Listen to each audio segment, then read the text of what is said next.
What's going on, everybody? I'm a little bit early. I figured why not get this thing started. I'm sitting in front of my TV. I've got the Yankees on the top right. I have the NBA Finals on top left, and of course got the Indiana Fever and Washington Mystics front and center.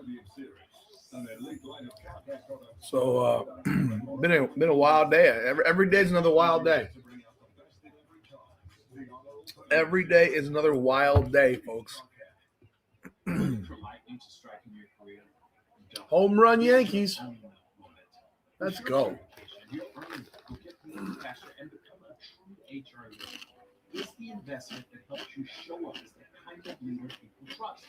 What's happening, everybody? Welcome aboard. We will be here for the duration of the game, and of course give our immediate reaction after the game, which is what you're always waiting for. Welcome aboard, everybody here. Leave a comment so I know that you're in the chat. Tonight we get to watch the two dumpster fires of the WNBA right now. Teams that have talent that have incompetence in charge of them. Bad coaching in charge of them. Stephanie White, a horrific example of a coach. Sydney Johnson, another horrific example of a coach. Just bad coach next to bad coach. It's wild, folks, to have these two coaches coaching each other at the same time, and they both suck. I keep it real.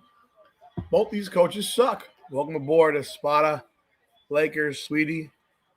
I mean, you have two defenses that are overall trash. You've got offenses that don't know what they're supposed to do. And when it comes down to it, you sit here and you wonder, what are you going to get? Are we going to get a Caitlin Clark that gets to play basketball?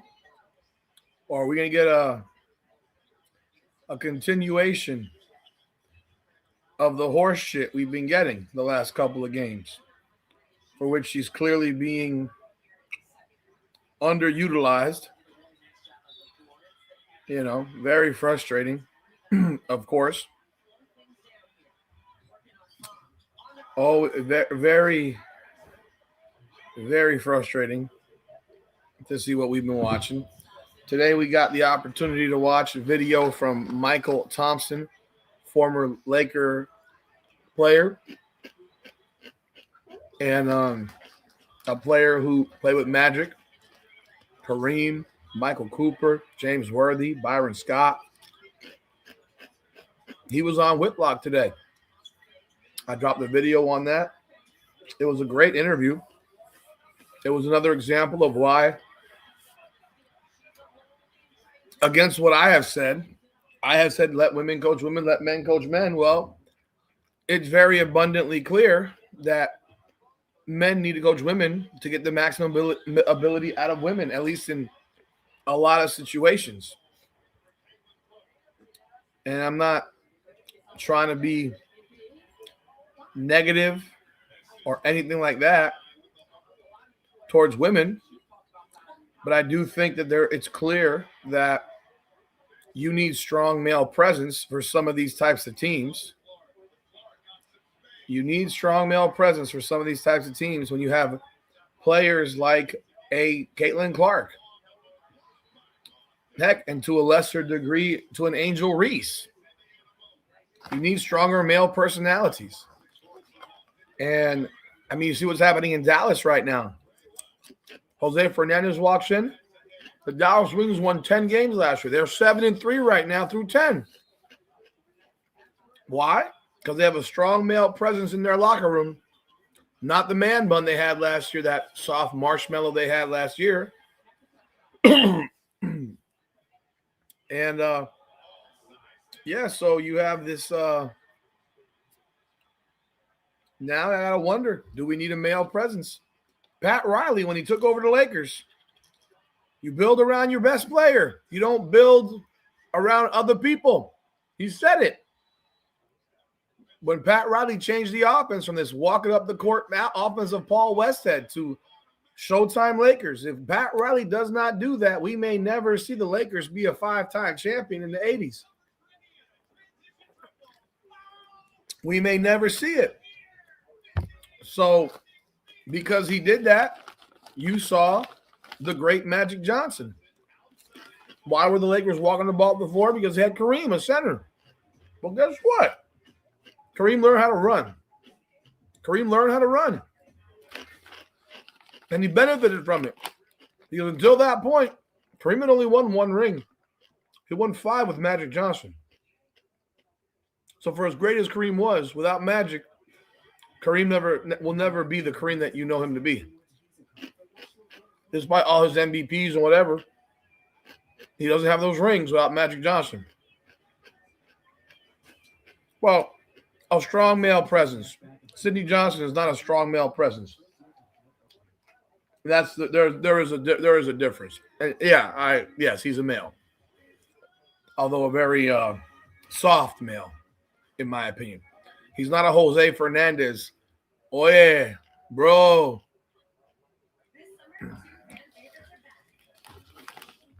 So,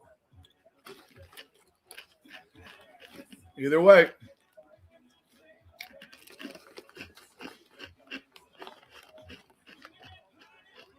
but yeah, you play to the strengths of the play. You're a great player.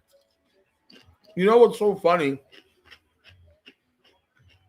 This Christy Sides thing came up, and we all, at the time, felt a certain kind of way. Do I get to actually watch the game here? No. I put a stat box up, and I do play-by-play. Unfortunately, I do not put up the game because there are too many copyright rules, and I do not want to have a copyright strike. Those who are able to do that and avoid copyright strikes, God bless them. I'm not one. I've tried. It hasn't worked ever. So even having had copyrighted material for a minute, I've had an entire live stream pulled down in the middle of the live stream. So I can't put that content on the TV screen. So,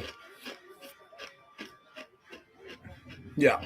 But anyhow, I will be giving you play-by-play, the entertaining way, the fun way, give you real feedback of the game while the game's going on, keep it real and uncut, and I hope you stick around and enjoy yourself. That said, again, we will be here for the duration of the game. But back to that Michael Thompson thing and the Christy Sides deal, we all felt a certain way about Christy Sides, but we also believed in our minds that if Stephanie White could be successful with the players with Connecticut, there's no reason why she wouldn't be successful with the players in Indiana. With Caitlin Clark, you would think, okay, she's going to open this thing all the way up. And instead, she goes the opposite direction. You know, Kelsey Mitchell looked her best form those last 15 games of Caitlin Clark's rookie season. She was her best form. And she's gone back to that first half form where she puts her head down and dribbles the air out of the ball. You know, and the fact that you had Michael Thompson on there, his son is Klay Thompson, for those that you didn't know that. Klay Thompson had a 60-plus point game, taking 13 dribbles in the whole game because his job was to finish and score. Kelsey Mitchell had a possession on Saturday where she dribbled 13 times in one possession because her head is down the entire time. Her head is down the entire time. So Oh, I don't doubt that Stephanie White's knowledgeable of basketball. Of course she's knowledgeable. But it doesn't make you a good coach. It doesn't make you a great coach. It doesn't mean you are going to apply your knowledge. I mean, that's it. That's why so many great players don't become coaches. I'm not saying she was a great player because she wasn't. But that's why so many players can't coach, because it's not – coaching is hard. Coaching is hard. And it's I mean, again, you can go look at 2 years before Caitlin showed up. Kelsey Mitchell had a 5-win team, 5-31. 5-31. So Michael Thompson was like, bro, you build it around your best player. What are you doing? You know, this is so what she's doing is just insane. And that's why it's like you have to have the logic of, no disrespect, ladies who are in this chat, the logic of men has to be there to calm down the overreactions of women, the emotional states of women. Because realistically, there's an emotional situation when it comes to women in basketball, and jealousy and things like that.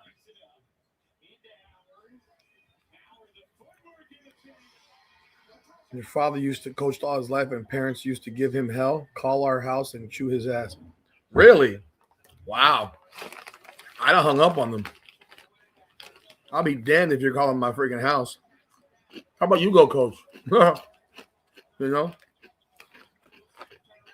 I told y'all again, like, I told people again yesterday who don't want to listen to it. Lexi Hall was a 20% three-point shooter until Caitlin Clark showed up. And when Caitlin Clark showed up, she saved Lexi Hall's professional WNBA career. Because all the shots that she got after that were wide open looks. Wide open looks. And last year, Lexi Hall looked even better when the season started. And then when Caitlin Clark got hurt, Lexi Hall's shooting position went like this. Because all those wide open shots were no longer there. This year, she's at 40%, but she's taking less shots because the offense is completely different. It's very, very odd. You know.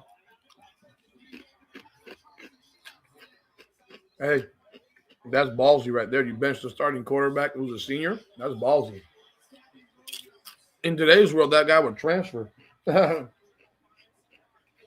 In today's world, that guy would transfer. So, yeah. It's wild.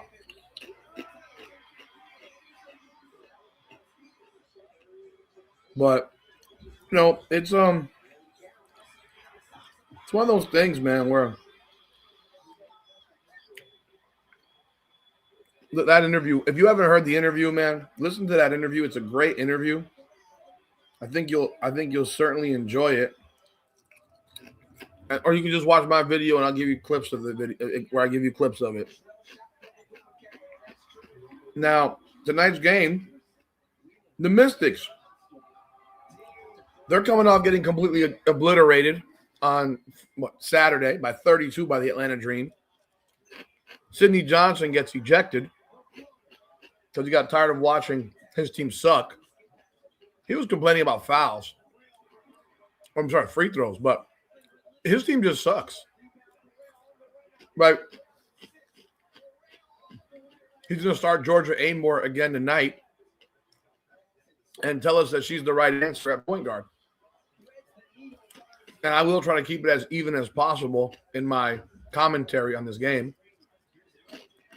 But she tries to keep, you know, he just, the starting of Georgia Amore is just perplexing. Perplexing. They had a combined 43 minutes from 2 point guards who scored 2 total points on 1 of 8 shooting and 5 turnovers and 1 assist. That was their point guard play versus Atlanta. I mean, that's atrocious. That's atrocious. And that doesn't even get me talking about the Lauren Betts component, for which I see posts where people say the Mystics needed Olivia Miles. Well, Olivia Miles wasn't available at 4. Like, saying something like that is just silly to me. Like, Olivia Miles was not available. And maybe if she was available, she would have been drafted. That said, it still didn't stop them from drafting a point guard in the 3rd round.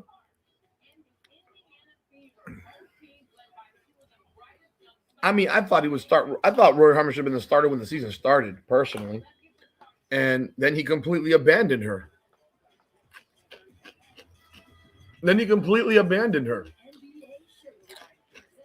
he went for 1 game with Lucy Olsen, and then after that, he abandoned her too. The guy's patterns are weird.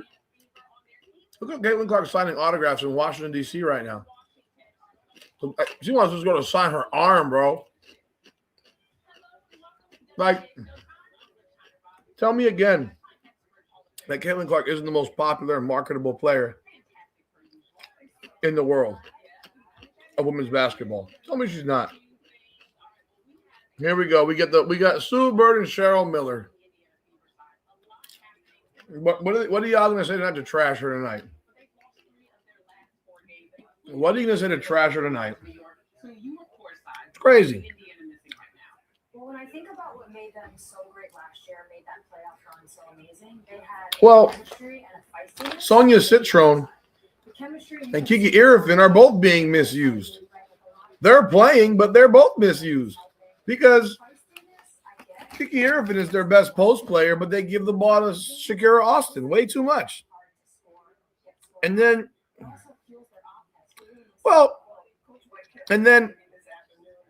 Sonia Citron doesn't want to be the number 1 option. She doesn't have the mindset. She doesn't have the mindset. Like, she don't have the mindset. So until she develops that mindset to be that player, well, you're going to keep getting this uneven play, this mediocre play, this play where one day it's good, next day it's bad. You know? But it is as for the comment on Rory Harmon can't shoot the ball, but she was great point guard in college. Georgia can't. Exactly. Georgia Amore can't shoot or pass. Like, she doesn't do either, and she can't defend. So I'll deal with the fact that Rory Harmon can't shoot because I know she can pass and I know she can defend. So why in the world would I start the player that can't do either or any of those things? Like, it's insane. It's insane. By the way, I want to, before I continue here, I want to take a moment of silence. A buddy of mine passed away on Sunday. Bare Knuckle Fighting Championship. He was a member of the media for Bare Knuckle. Savage Combat Sports. Ron Daugherty tragically passed away yesterday. He was a very happy, excited, energetic guy. He was the first guy I met in media in Bare Knuckle when I started covering Bare Knuckle. He wore these loud jackets. He was like in his late 50s, but had the mentality of a 25-year-old. Always on the move, always going. And last week on Monday, he went to the hospital to have surgery for diverticulitis, some stuff with your intestines and stomach that Brock Lesnar has had. And when they tried to reattach his intestines, they could not be reattached. And it turned out that he had acute leukemia, which is a very aggressive cancer and can kill you very fast. And he had multiple surgeries last week. There was a BKFC event down here on Thursday, so we were all obviously bummed out. And, knowing his situation, he had another surgery on Friday where they were finally able to reattach his intestines. And they thought that he'd be able to start going to chemotherapy, but I don't even know if he had any chemotherapy. I know that I talked to the guy that was in communication with his brother on Saturday, and Sunday he passed away. Just a very, very sad situation. But so shout out Ron, rest in power, Ron. I appreciate having known you, had the opportunity to be around you at bare knuckle events and chopping it up with you about combat sports, man. So I just wanted to say that real quick. Moving back on to what's happening here, we're going to start this game probably next 5 minutes, but the Washington Mystics got so many problems with how their team is run. I mean, they're using too many players. They're running this offense and running their team as if they're in a nonstop trying to figure it out mode, like they're in a rec ball mode. And it's just gotten annoying. You know, you don't play 4 small forwards. You don't do that. You play Cody McMahon or you play Prosper. You're not playing both of them unless someone's in foul trouble. Other than that, like, you don't play both of them. You play one of them. I don't think Michaela Onyenwere should be starting. I don't think she's very good. Amor, again, who the hell knows with her? I mean, they're going to play her 20, 25 minutes. Now they got Alicia Flores-Jatino, who isn't very good either, in my opinion. She had one good game, and now she just ain't that good. Like, I'm not understanding why Rory Harmon and Lucy Olsen haven't gotten any more opportunity when they're going out of their way to play all these small forwards. And then on top of that, you have a game where Shakira Austin was awful on Saturday, and Lauren Betts still only played 16 minutes. It doesn't make sense. It doesn't make sense to me. So very, very let me look at what he got ejected on Saturday. I don't know if you saw my video on that ejection, but his assistant coach with the glasses, one of the three, there was 3 black women, and I use the term dark-skinned black woman because she was the darkest-skinned black woman there of the 3. She keeps grabbing him. It doesn't let him actually get his piece out. Like, doesn't let him yell. Like, bro, get out of my way. Like, I'm not understanding what they send the police out there. Did the Atlanta Dream send the police out there? Did the referees call for cops to show up? Like, I'm not understanding. Like, did you really send out police to get this dude? What kind of dog shit is that? Like, he's not going to punch a referee, but he needs to get his yelling out. I mean, he needed it, and they didn't let him do it. And then he pussed up in the damn press conference. He kind of pussed up and didn't, like, say, yeah, and I'll do it again because we were getting fucked. But I thought he wanted to get out of that damn game because it was like, man, we're getting our ass kicked, man. This is not fun. But then you don't even give your players a chance to play. Like, you're getting smacked up like that by the Dream. You might as well put in all the rookies. You might as well. Let them go.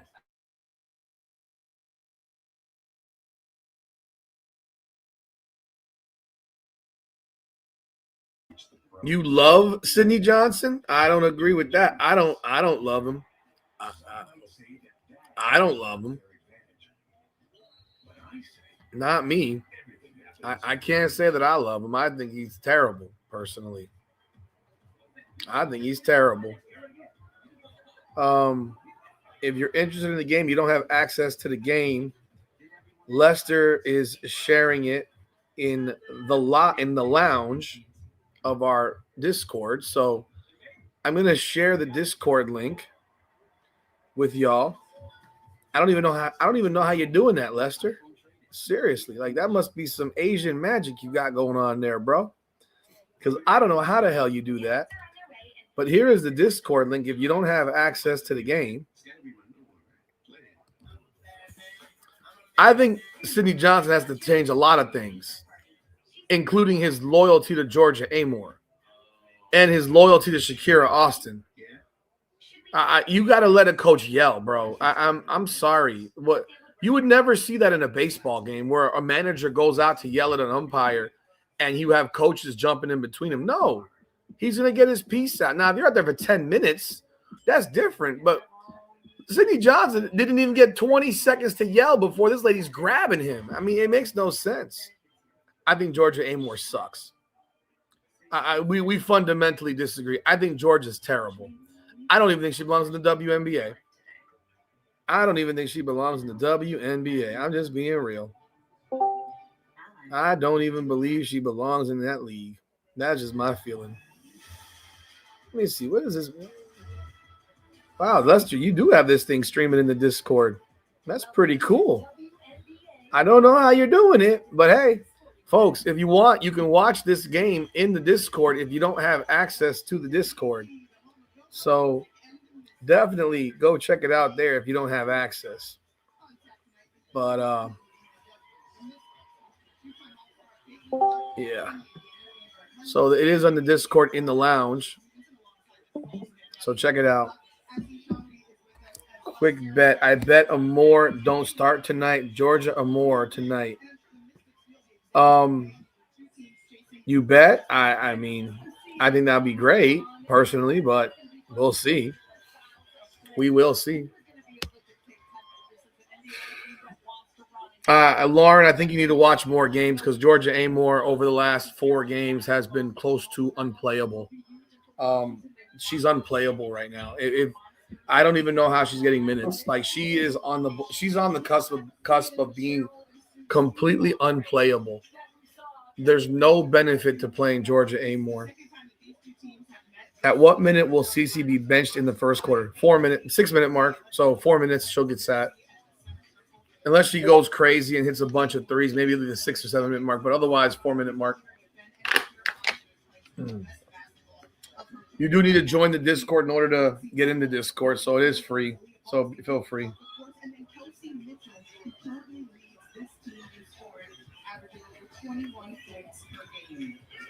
Both of these coaches are in their second years leading their respective franchises. Stephanie White on the left, Indiana native, and then Sydney Johnson, the Ivy League. So let's see. We got we're in Washington. They didn't even move this game to the big building. They're playing in the closet barnyard. They're still empty. Look at all the empty seats right there. You can see blue empty seats. This is crazy.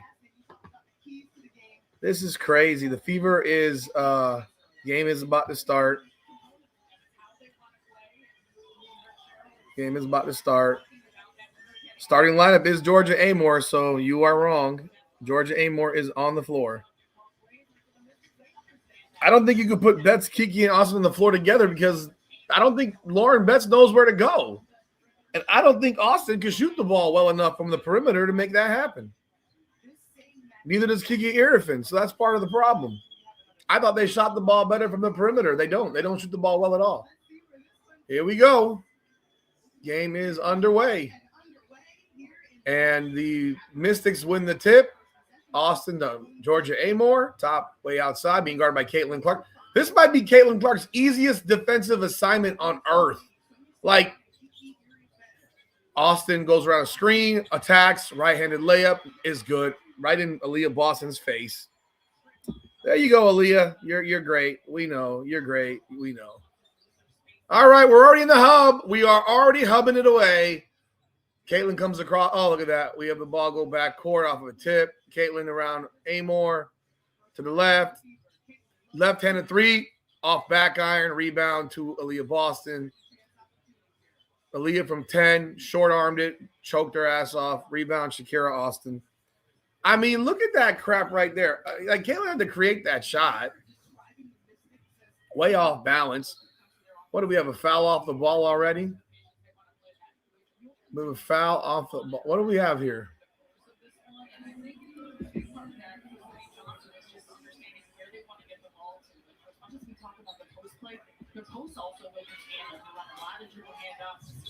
I don't know what they called there.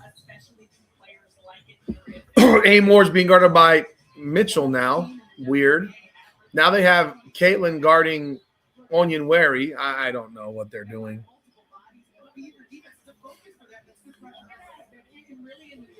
Yeah, this game is in the barn, man. It's in a little ass 4,000 seat arena.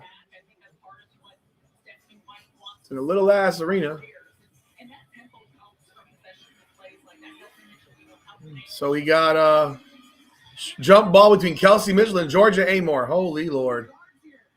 And Kelsey Mitchell wins the tip to Lexi Hull. Lexi Hull's the point guard now. That's 2. So remember, I said I was going to count how many times they had Caitlin off the ball. Look at that 3 from Kelsey Mitchell off back iron. Caitlin Clark never touched the ball in that possession. I mean, that's 2 possessions already where Caitlin Clark has not been the ball handler off of the – I'm going to have to write this crap down. Okay, we got Lexi Hull's now guarding Georgia Amore, and Caitlin's guarding Onion Wary. I don't get it. Iriafin guarded. Why are you guarding Iriafin 30 feet from the rim? You got Kelsey Mitchell guarding Citrone. Citrone has got picked up her bounce, gets it out to Iriafin, dribble penetration to the right, right-handed layup, no good. Rebound, Aaliyah Boston. Now she's the dribbler. Where's Caitlin? Back left hand. Oh, she's on the way outside. Okay, Kelsey Mitchell. Yeah, go shoot it. Go shoot it, Aaliyah. Left-handed layup by Aaliyah is good. It's 2-2. So 3 possessions. Each time Caitlin wasn't the point guard. Citrone guarded by Billings screen. Instead of attacking Billings, she doesn't do it. Nice entry pass there from Austin to Kiki Iriafin, and she gets hammered. Foul.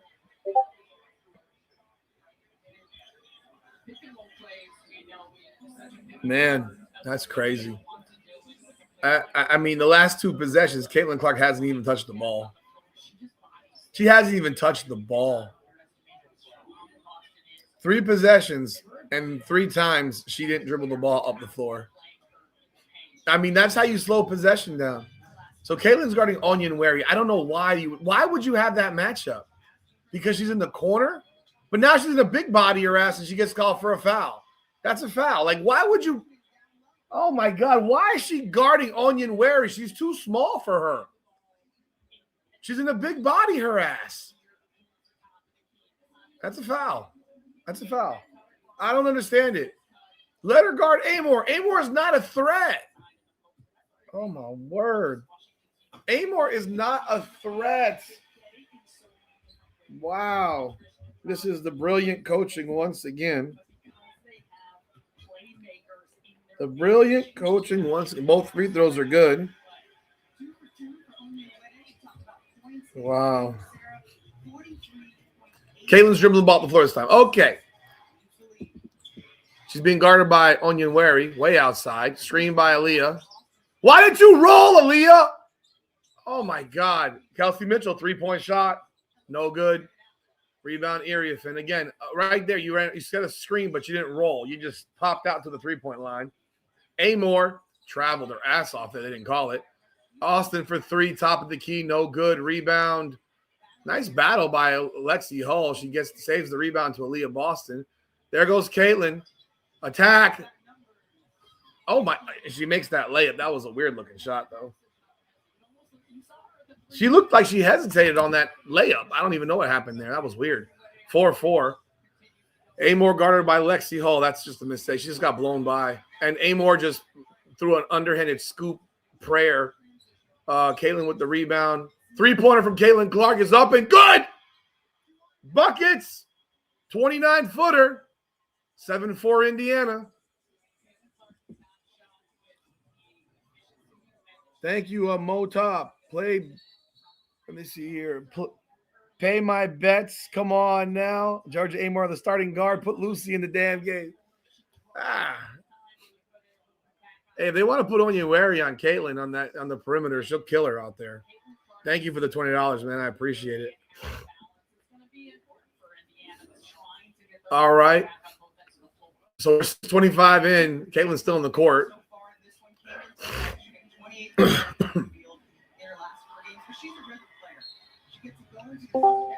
Oh, wow. We're going to inbound okay, they've already pulled out Aaliyah Boston. They put in Maisha Hines-Allen.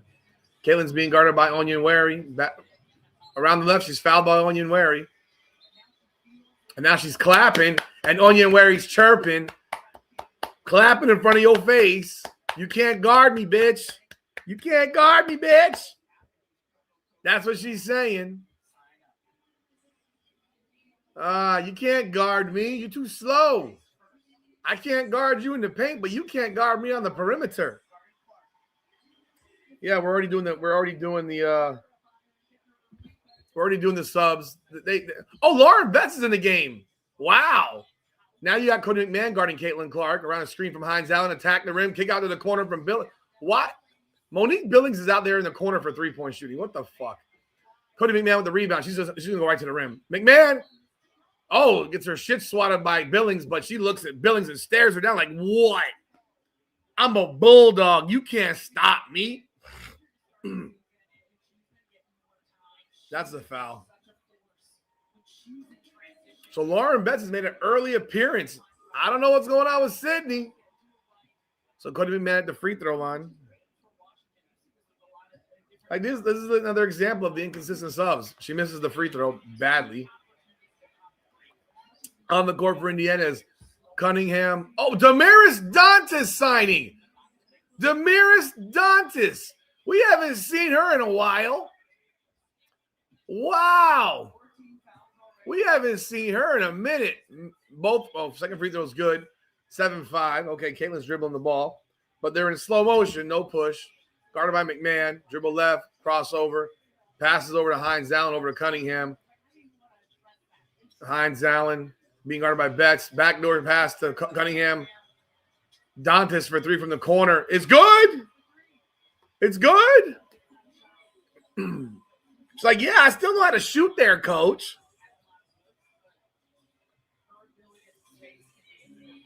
Okay, we got Citron over to Flores. Kick out to the corner to McMahon for three is a brick. Rebound, Caitlin. Push. Push the rock. Attack. Dumps it into Dantas. Post. Fade, turnaround jump shot. No good. Rebound, Betts. Alicia Flores, guarded by, loses the ball to bounds.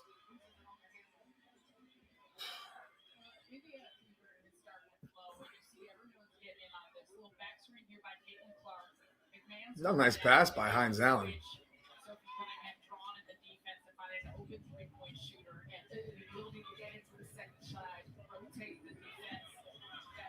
What is this? Is this their normal basketball, this black and white ball? Dantas kicks it over to Cunningham for three, is up and no good. Rebound, McMahon.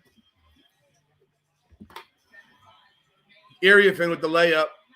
10-7. Caitlin's still in the game. Okay, here's Kelsey Mitchell dribbling the ball. Kelsey Mitchell, dribble. She literally did not pass the ball the entire possession. She got fouled and bailed out on a missed layup. But Kelsey Mitchell literally did not pass the ball on that possession. She dribbled it and dribbled it and dribbled it and dribbled it some more. And she kept on dribbling. I mean, that is the one and only Kelsey Mitchell. Who the hell's in my garage? For a life like no other, you need a car like no other. What the hell? Oh. What are you doing here? What are you doing here? What are you doing here?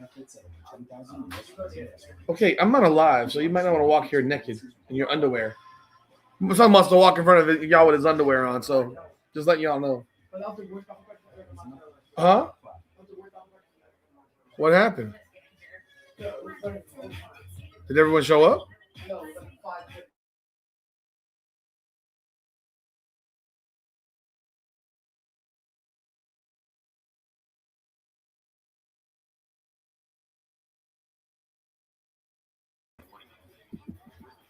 All righty. Okay. Thank you. The black and white balls for the Commissioner's Cup. Okay. They should make it a black and gold ball, I think. White is boring. All right. So we are 10-7 after 5.5 minutes. Caitlin Clark has 5 points. She has 5 points, no assists, 2 rebounds, no turnovers. She's 2 of 3. And in these 10 possessions that they've had so far, she's been the point guard 5 times. I said I was going to count this. I'm counting it. The Fever is +3 with her on the court right now. For the Mystics, you got a bunch of players with 2, not shooting the ball well. A lot of subs already, early subs. Interesting. And that's where we stand right now. Kelsey Mitchell continues to just shoot the ball and chuck it. I mean, what did you expect, folks? It's expected. So I presume Caitlin's going to come out now at the 4:38 mark of the first quarter. And we will get to see somebody else. First 4:38. Yeah. Oh, they're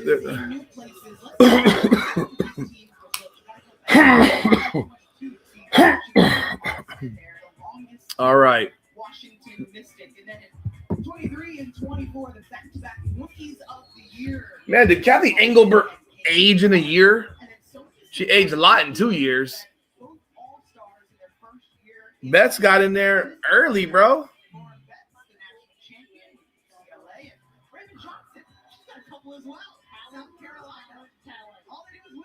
All right, you got 7 first-round picks on Washington and 5 on Indiana of current first-round picks. Kelsey Mitchell at the free throw line. Hey, Caitlin Clark's still in the game. Shit. Caitlin Clark is still in the game. Free throw by Kelsey Mitchell's up and good. Wow. I'm sorry. Caitlin Clark's still in the game. Wow. Interesting. Second free throw is up, and it's good. It's 12-7 Indiana, so Caitlin Clark is a +5 right now. Okay. They got Caitlin guarding Cody McMahon in the corner. Lauren Betts being guarded by Dantas. Lauren Betts way up top. Over to Citrone. That's not a good screen. Citrone kicks it over to Iriafin way outside. McMahon dribbles right on Clark. Attacks. Misses. Rebound Sophie Cunningham out to Caitlin. Caitlin, top of the key. Kicks out to Sophie. Dribble left. Dumps in. Gets knocked away out of bounds by McMahon. You got to shoot that ball, Cunningham.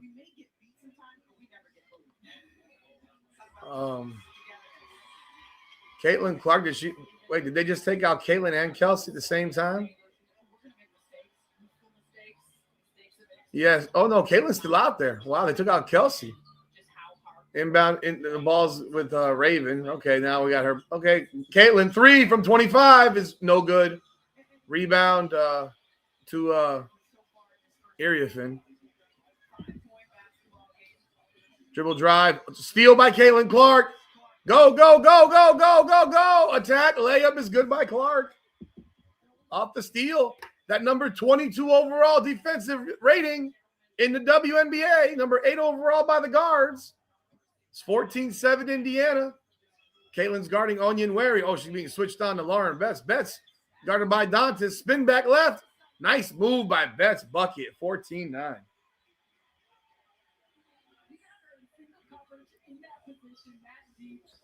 Aaliyah Boston is the point guard again. Wow. Jesus Christ. Raven Johnson over to Aaliyah Boston, the hub. Caitlin is setting screens. Gets fouled by Flores Jatino. Are they in the bonus? What's up, bro? What are you doing here? Why did you just go to the hotel? I thought you were going to the movies. Okay. You saw my text, right? Make sure you bring your shaver.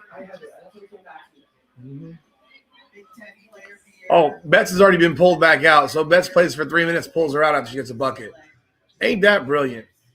Caitlin's still in the game at the 3-minute mark. She's being guarded by Onion Ware. Dribble right. Backdoor pass to Billings. And Billings gets her shot blocked by Dugalich because she waits around too long. Terrible. Terrible. Terrible. Jatino guarded by Raven Johnson. Aaliyah Boston helps all the way around. Layup by Austin, where the hell was Monique Billings? 14-11. Caitlin's dribbling the ball the floor this time. Okay. Around a Aaliyah Boston screen. Not really a screen. Over to Cunningham on the wing. Dump it into Boston for the layup. She makes the layup and one. Let me tell you something right there. Aaliyah Boston, every time she shows you she has no offensive skills in the post. She just caught the ball under the rim and just turned her body. She threw her elbow. She threw her elbow into Austin twice, actually. I mean, she had the position like that, and instead of going straight up, she did all this extra shit. They could have legitimately called her for an offensive foul. Just saying. Aaliyah Boston free throw was no good. Rebound, Austin, 16-11 Fever, 2:21 to go.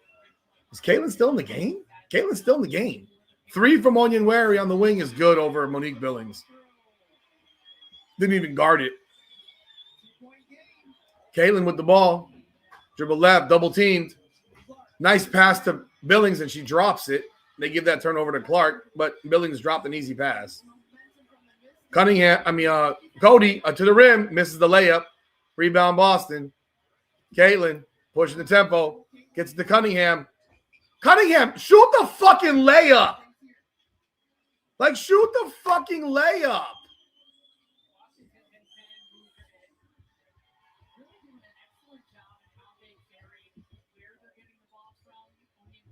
I don't understand it. Shoot the damn layup. I don't get it. Caitlin's still in the game with 1:46 to go in the first quarter. Caitlin's played the entire first quarter. This is wow. This is wild. Inbound pass from Cunningham over to Billings for the short shot. No good off the rim. Rebound Dugalich. It's a 2-point game. Indiana over the Mystics 16-14. Dugalich guarded by Aaliyah Boston. Attacked right to the rim. Block shot by Aaliyah Boston. Rebound to Caitlin. 1:30 to go in the first. Caitlin around a screen from Billings. Nice screen. Attack. Step back 3 is up and good. Good. That's 8 points for Caitlin Clark in the first quarter. I'm sorry, 10 points. 10 points, 2 of 4 from 3. It's 19-14 Indiana. Dugalich, top of the key, over to Austin. Around to McMahon. One-on-one with Clark. Just kicks it over to Dugalich. Look for a back door. Doesn't get it. Dugalich finds Austin at the free throw line. Steal by Monique Billings. Austin hits the ground. Billings out to Raven. Kick it over to Aaliyah Boston. Of course, Aaliyah Boston does not go for the shot. Go up for the shot. Holy Lord. Folks, I am counting the possessions. I'm counting the possessions. Don't worry. Counting the possessions.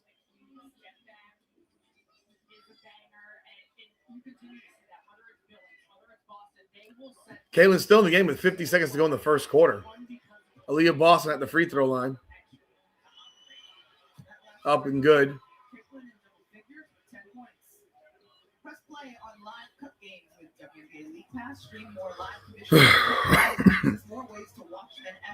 I haven't seen Caitlin Clark play 10 minutes of a first quarter, and I don't remember when. Second free throw is up and good. Fever up by 7, 21-14, 48 seconds to go in the first quarter. Citron being guarded by Raven Johnson. Kicks it over to Onyenwere. Onyenwere, offensive foul. Technical foul. Technical foul on Onyenwere. Tee her up. She threw the ball out of bounds. Tee her up. She tee her up, man. They teed her up. They had to tee her up there. They didn't tee her up? They didn't tee her up? Wow, that was some temper tantrum shit right there, bro. I thought they would tee her up. Okay. Caitlin with the ball. Okay. Caitlin being guarded by Citron around the screen by Sophie. Deep 3. Air ball. That was like a 33-footer. I don't like that shot. Rebound McMahon. Wait, they got a foul on Caitlin Clark. That's her second. Oh, my God. Jesus Christ. She's committed both of the fouls on Michaela Onyenwere. Why is she guarding Michaela Onyenwere? Michaela Onyenwere is going to take her into the post. That is a bad matchup defensively. That is stupid defensive decision that you have her guarding Michaela Onyenwere. 28.6 seconds to go in the first quarter. Clark, second foul. Both in the post. Just terrible. So Caitlin's left the game now with a 6-point lead. She's a +6. That's terrible.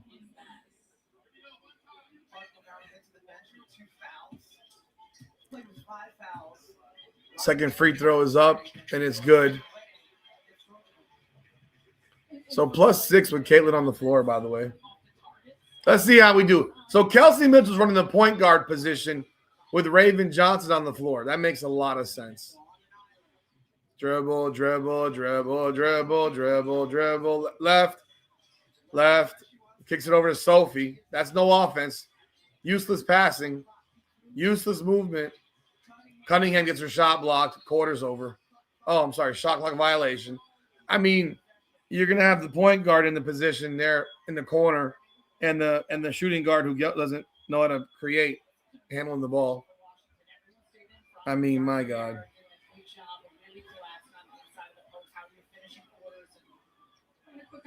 My goodness. Citron with the ball. Shoots a half-court shot. She likes doing this. She misses. 21-16, end of one.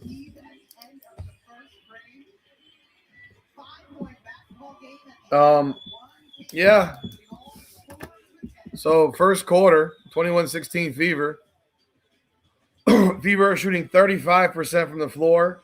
Mystics 38% from the floor. Fever are 30% from 3 of 10. Mystics are 1 of 4. They've taken 10 threes. Jesus Christ. 4 of 5 from free throw line. Rebounding is 10-8 Mystics. Turnovers are 6 turnovers for Mystics, 2 for the Fever. The Mystics turn the ball over a lot. We all know that. They're a turnover factory.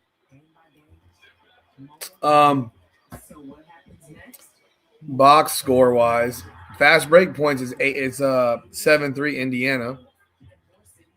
All right, Kaylin has 10 points, 4 of 7, 1 turnover on the drop ball by Monique Billings. See, I noted that Monique Billings had a ball pass right to her stomach, and she dropped it, and it turns into a turnover for Caitlin Clark.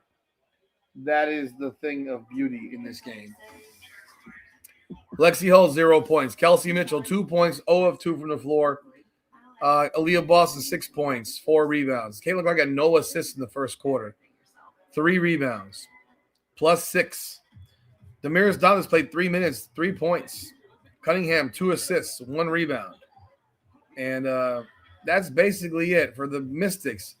Onyenwere, 7 points. Iriafin, 2 points. Austin, 4 points.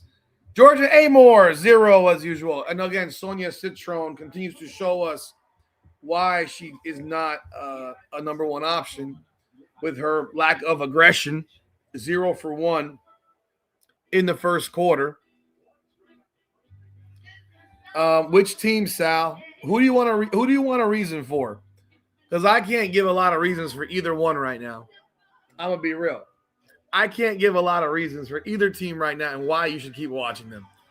Because it's a struggle to watch this right now. It is definitely a struggle. It is a tough watch. So, yeah. Yeah, it is a tough go. It is tough to watch this stuff. I gotta be real. Hope, I guess. Hope and prayers. Lauren Betts played 3 minutes off the bench, 2 points. McMahon played 6, 1 point. Dugalich, 2 minutes. Flores, 5 minutes. So, again, the point guard play for the Mystics. You got 9 minutes between the 2 point guards, 0 for 1, 1 assist, and 2 turnovers. The Washington Mystics point guard play continues to be an absolute abomination to the sport. An abomination to the sport. So I wonder how long Caitlin will sit now in the second because of her second foul guarding Onyenwere. Don't know why she was guarding Onyenwere to begin with. Because she's back in the game. They put her back in the game with 2 fouls. What is going on here? Oh, boy. What are we doing? What are we doing? Oh, but Kelsey Mitchell's running point guard. Oh, boy.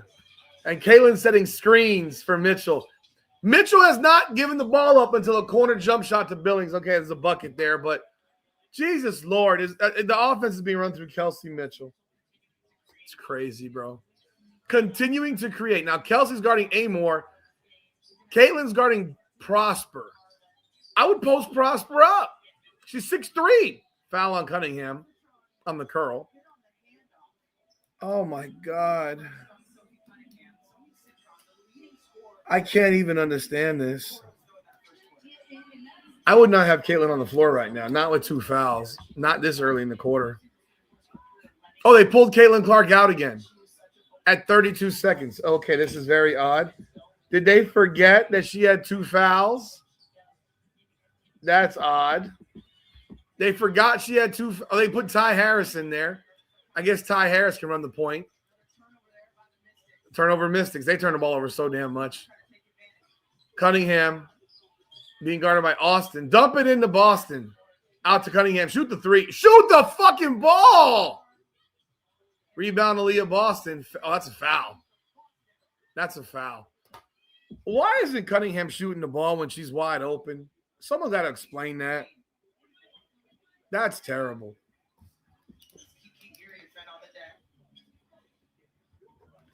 Kiki Irifin's on the floor right now. She's holding her hamstring or something. She looks like she got some problems. Get up. Get up. Oh, boy. Kiki Irvin got an injury. Oh, boy. She jumps up. She caught one in the quad. She caught one in the quad. I don't know, man. We'll see what happens with her. I think she caught it in the right quad. Look, she jumps in. Boom, quad. It was all quad. That's like a thigh bruise. Leg to leg. Her leg hit her in the flipping shoulder. Do they even watch these games? Well, we got Dugalich back in the game, not Lauren Betts. Oh, boy. Free throw is good. Second free throw from Aaliyah Boston is coming. It's up, and it's good. 25-19 Indiana. 9 to go in the first half. Georgia Amor running a point. Guarded by Ty Harris. Dribble. She dribbled for 10 seconds. Oh, Georgia Amor is looking to shoot the ball. Dribble the ball. She just dribbled the air out the damn ball. She just stepped out of bounds. Georgia Amor just literally stepped on the baseline. You turned it over, Amor. You suck. You suck, Georgia Amor. I mean, this is what they got at point guard. What is Sydney Johnson thinking about with this broad? She's fucking terrible, dude. She's terrible. So we got Mitchell running point. Dribble. Literally. Oh, no, she passes the Billings again. Misses the side jump shot. But she's dribbling the air out the ball. Amor over to Citron for 3 is up, and it's good. Wow, Amor got an assist. Citron shot the ball. 25-19. Cunningham over to Kelsey Mitchell. Dribble. Kelsey left-handed layup is no good. Rebound, that's a foul on Billings. Oh, God. Kelsey Mitchell. Oh, God, she's so hard to watch. She is so hard to watch. She is hard to watch, folks.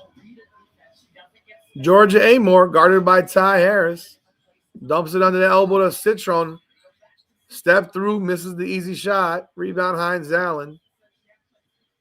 Hines Allen's guarded by Dugalich. Hands it off to Hull. Hull dribble right. Dribbles into a trap. Turns it over, gets it back. Gets it over to Hines Allen. Kelsey Mitchell. Oh, no. Harris kicks it out to Hull for 3. A contested 3 is good by Lexi Hull. 28-19 Indiana. That was a contested 3 by Lexi Hull. Georgia Amor, guarded by Harris. I can't stomach this shit. Citron loses the ball, gets it back around the screen, guarded by Mitchell, picks up her dribble. Dugalich dribble left on Hines Allen, kicks it out to the corner to Prosper, dribble left. Gets fouled by Lexi Hall on the drive. 2 free throws coming.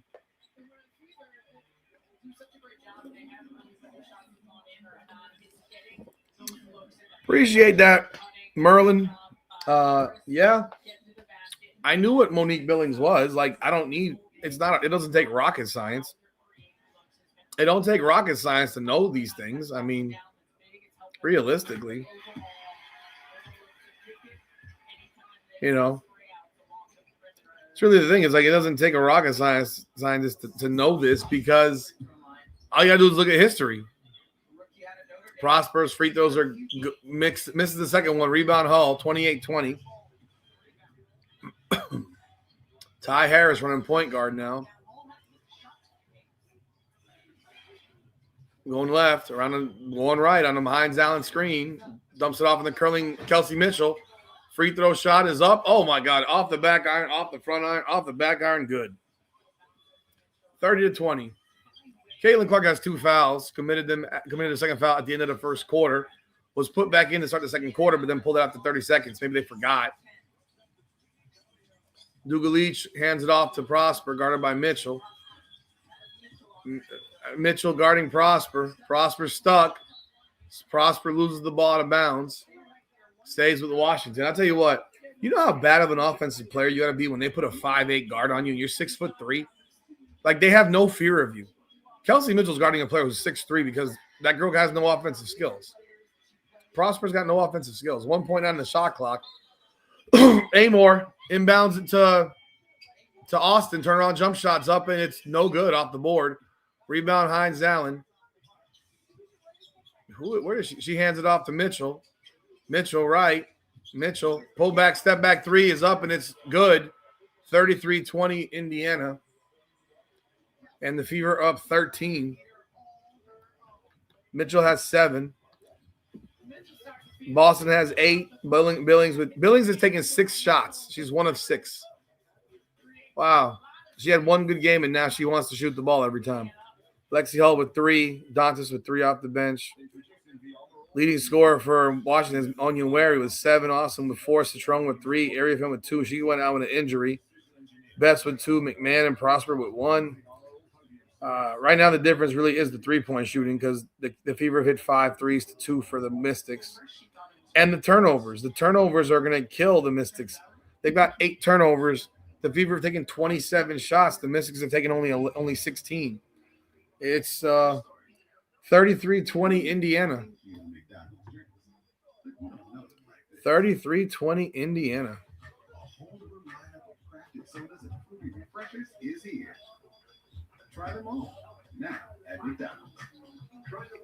You don't understand what?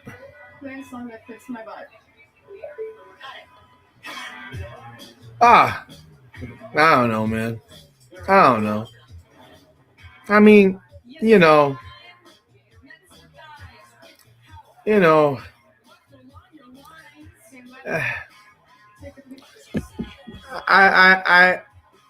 I've given my opinions as well, so I'm not innocent in that battle, but I don't lie, and that's one thing I'll never do. So that will always be what separates me. Is I don't lie.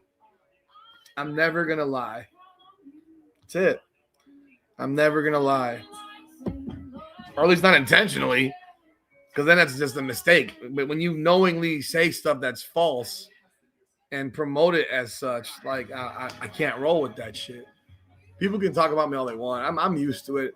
I've been talked about my entire life. I am very polarized. And you love me or you hate me. I'm like Caitlin Clark. You love me or you hate me. There's typically nowhere in between, because I'm not everyone's cup of tea. I have a distinct flavor. You know what I mean? It's one of those things where, yeah, there's a distinct flavor for me, and you either love it or you hate it, but you don't usually have an in between on it. That's just my opinion of my own self.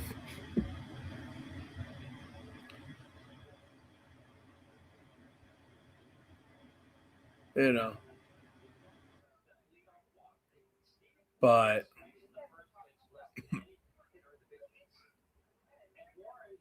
No, people don't like honesty. People are afraid of honesty. That's the problem in this world. People are afraid of honesty. They've always been no one's ever liked honesty. Yeah, it sounds good, right? It always sounds good, but it's not real. Because honesty typically hurts. Honesty typically, requires you to feel a certain way. By the way, Caitlin's still on the bench. Dribble drive, Flores loses to Ty Harris. More great point guard play. Harris for three. Nobody guarded her. She misses. Foul on Cody McMahon, I think. Yeah, so it is what it is.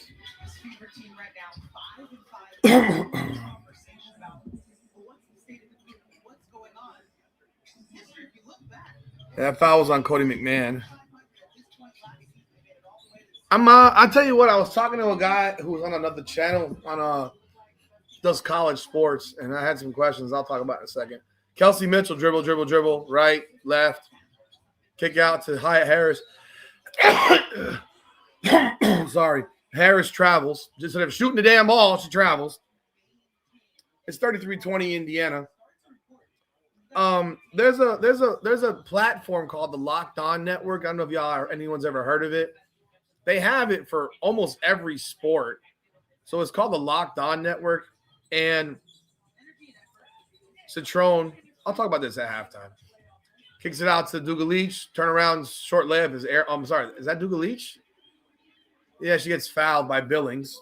Going to the free throw line.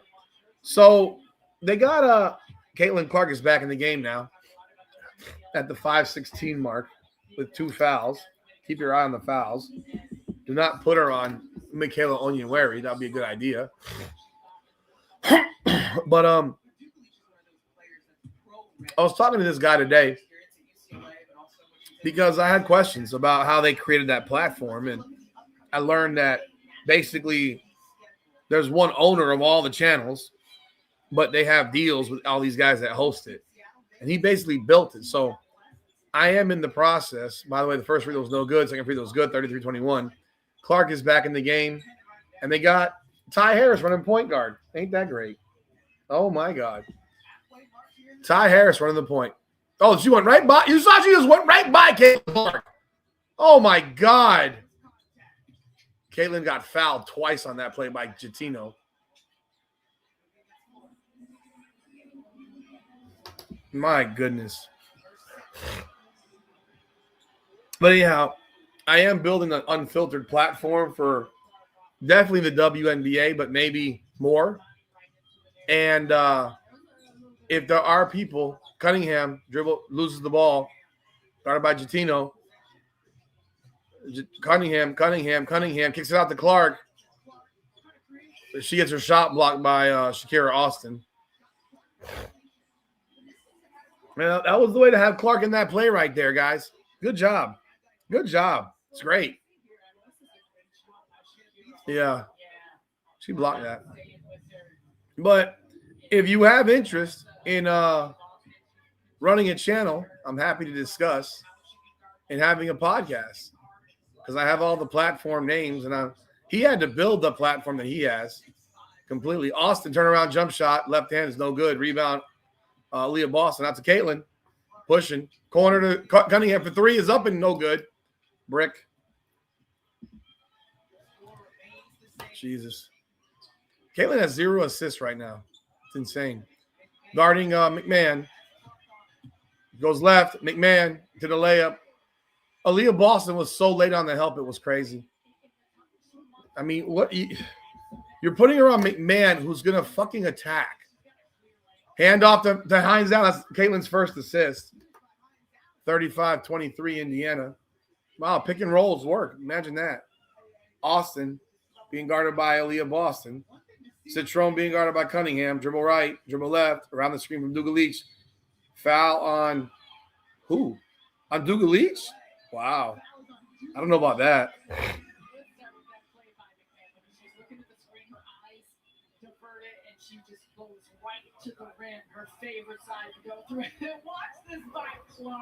Look at that pocket pass. Nobody else in the league can make that pass.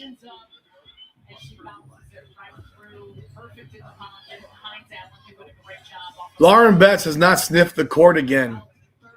Caitlin dumps it off to Leah Boss, kicks it out to Cunningham. 3 is good. Why did you not shoot the ball yourself, Aaliyah? Interesting. 38-23. Chatino being guarded by Harris. Now you got Caitlin guarding Citron. Interesting. McMahon for 3. No good. Rebound, Aaliyah Boston. Out to Caitlin. Caitlin pushing. Being guarded by Citron. Dribble left. Oh, she lost it. Turned it over. Let her go. Let her go. Let her go. Oh, my God. Citron blew the layup. Wait. Did they call it on Clark? They called the foul on Caitlin Clark after the rebound. She literally let Citron go. She literally let Citron go. How is that a foul on Caitlin Clark? You better challenge that. How is that a foul on Caitlin Clark? She literally misses the damn layup. Caitlin let her go, and they call a foul because she missed. Oh, my God. This bitch better challenge this. Stephanie White, you better challenge this. You better challenge this. You better challenge this. By the time you're like 87. On the rebound? If that called it on the rebound, then that's not even a shooting foul. Oh, my God. Oh, my God. Hines Allen grabbed the rebound. Oh, my goodness. You got to be kidding me.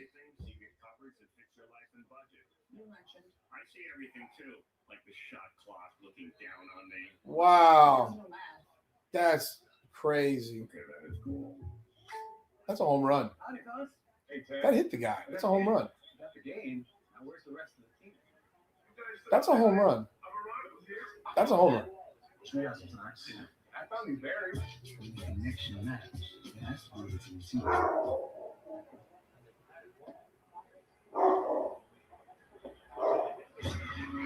They hit the damn gate.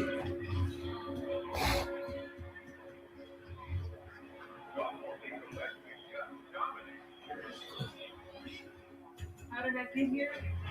I prepare for every game and for the years after because games end, but life keeps going. Game is 38-23 right now. We're in a timeout. They call a shooting foul on Caitlin Clark. There's no way. That will be her third foul with 3 minutes to go in the first half. I mean, that's outrageous right there. She let her go. I mean, come on. Come on. Now, I would have just completely let her go. I wouldn't even got near her ass, but she let her go. Like, that's just crazy. That's crazy. It matters where you stay. Hilton or the stay. When everything on the IHOP value menu is just $6, you can go all. That's pathetic. Bacon and fluffy pancakes are just $6 every day. And OMG. As of right now, when Caitlin Clark's been on the floor, she has had the ball. Oh, here we go. Let's see what happens. As point guard, she has had the ball 15 times. She's been off the ball 10 times when she's on the court.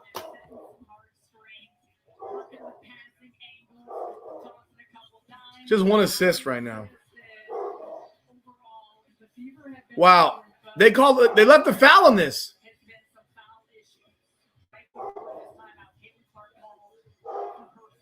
Oh, that's ridiculous.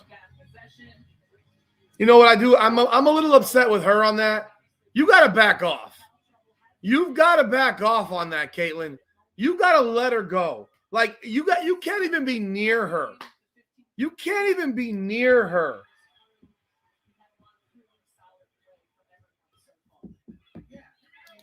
You can't even be near her, man. That's a bullshit call, but you can't be near her. You cannot be near her. Wow. Raven Johnson's being guarded by Jatino. Moving screen. That was a moving screen by Kelsey Mitchell, to be honest.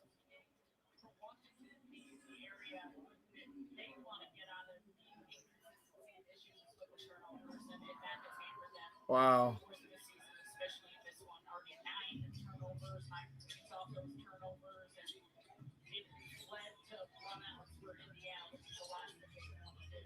I don't think there was any special whistle last game.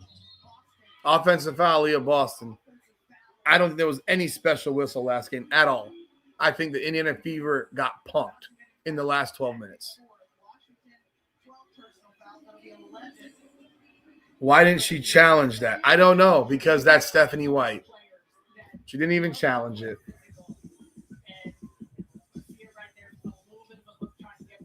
I don't even know how you don't challenge. I don't know how you don't challenge that. Layup by Dugalich, 38-27. 2:20 at the end of the half. Raven Johnson with the ball. Guarded by Citrone. Dumps it over to Leah Boston. There's an offensive foul on Kelsey Mitchell.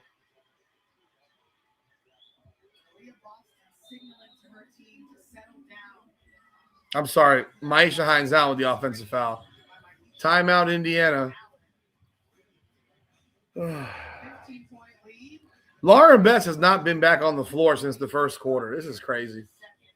Absolutely crazy. That's a good call. A little bit of extension on that one. Aaliyah Boston saying, hey, settle.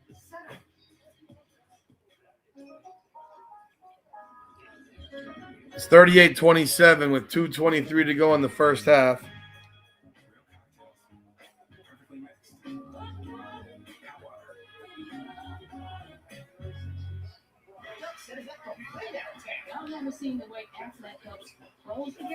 Merlin, you missed a lot. You missed a lot. Yeah, how can one player when you keep fouling her? Brianna Stewart was relentlessly attacking the basket in that game, and she was getting fouled, especially in the fourth quarter. They couldn't stop fouling. I can't explain it any other way. If you watch the game, she was getting fouled every damn time. There's no rule that says I got to call the same amount of fouls on both teams. You got one team taking bad shots. You got one team attacking the rim. The New York Liberty were 2 of 18 from three-point range in that game. You kept fouling them. You kept fouling them.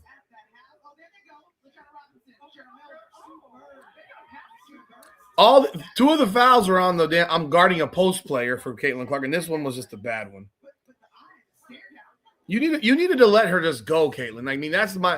Caitlin got to be a little smarter there. Just let her go. You can't even get near her there. Citrone with the ball. Oh, look at Hines Allen just picked her pocket. That's a foul on Onyenwere. Hines Allen just picked Citrone. Citrone's got so little handles that she got her pocket picked by a power forward. Like that just shows you how little handles that Citrone has there. No, the whistle was way too late. But again, you can't even be near her. Free throws by Hines. You gotta be on that. You gotta be on like glue, man. You gotta be off her. You gotta let her just go. But then they called it after the rebound. I mean, that was crazy. But then your coach doesn't even freaking challenge that. I mean, I can see in the replay, you can see the call being made because it was just dumb. But stay off. Second free throw is up and good, 39-27. I don't think Stewart did anything. I think Stewart played a great game in that game. She was aggressive. Citrone. Lauren Betts has not seen the floor again since the first quarter. Wow. Cody McMahon, dribble right, picked up by double team. Over to Austin. Simpson's in the game. Short, rebound, Hines Allen. She's dribbling. She's the point guard now. She's dribbling. She's going at, she just ran right through McMahon. Bucket. Get out my way. 41-27. Georgia Amore is playing point guard again. Hands it off to Dugalich. Hands it off to Citrone. Citrone guarded by Raven.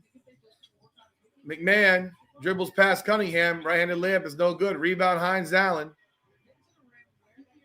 Maisha's the point guard. Look at her. She's the point guard. Goes right through Dugalich. Backdoor pass to Timpson. Brings it back out to Mitchell. Loses it. Dribble drive. Right-handed layup is up and good. 43-27 Indiana. They're laying belt to ass on Washington tonight, man.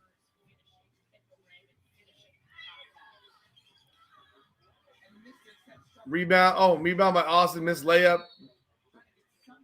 Indiana ball.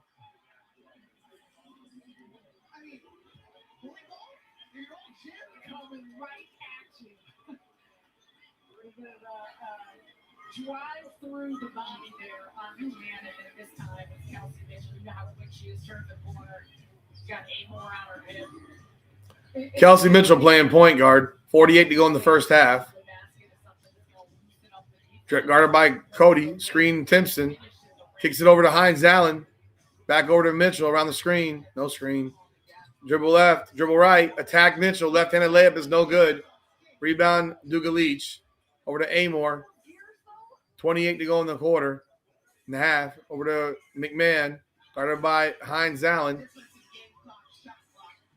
Kicks it over to Dugalich right through Kelsey Mitchell. Layup. 43-29. Final possession of the first half. Kelsey Mitchell playing point guard again. She is the point guard. Apparently Raven Johnson was drafted to play the 2 guard. Guarded by McMahon. Screen right. Hines out. She doesn't take it. Goes left. Pull up 3. Is up. No good. Rebound. Dugalich. And that is the half. 43-29. Yes, Ayers, I am. Right now, in the first half, when Caitlin Clark was in the game, it was 15 times she played point guard, and 10 times she did not. She was off ball.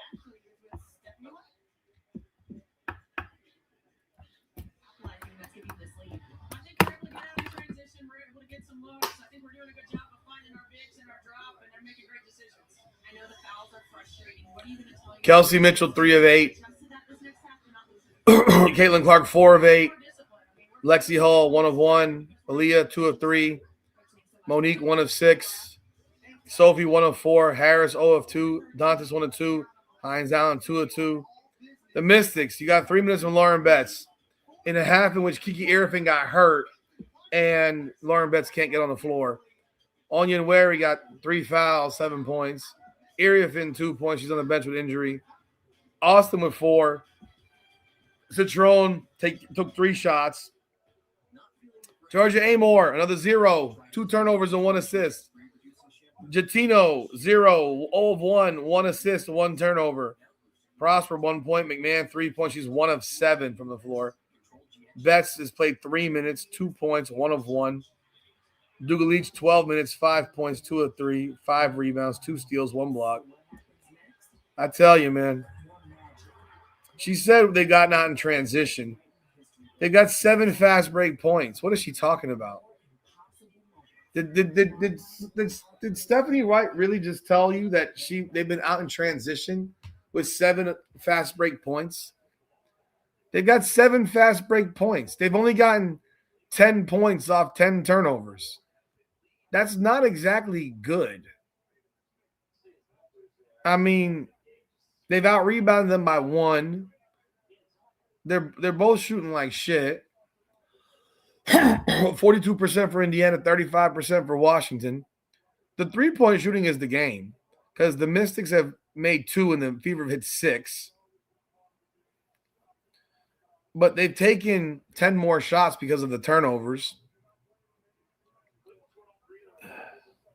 I mean, I don't know what the hell her thought process is when it comes to transition, because transition means you're actually getting fast break points, and they only got 7. It's 7-7 in the fast break category. Oh my God. Why is he not playing? Well, why is he not playing Lauren with Kiki being hurt? You got me, man. I don't know. I'd like to know why Austin's playing so much. I'm flabbergasted that Lauren Betts has played 3 minutes, and they put her in the game in the first quarter. about 3.5 minutes in, and now she can't get back on the floor. Oh, man.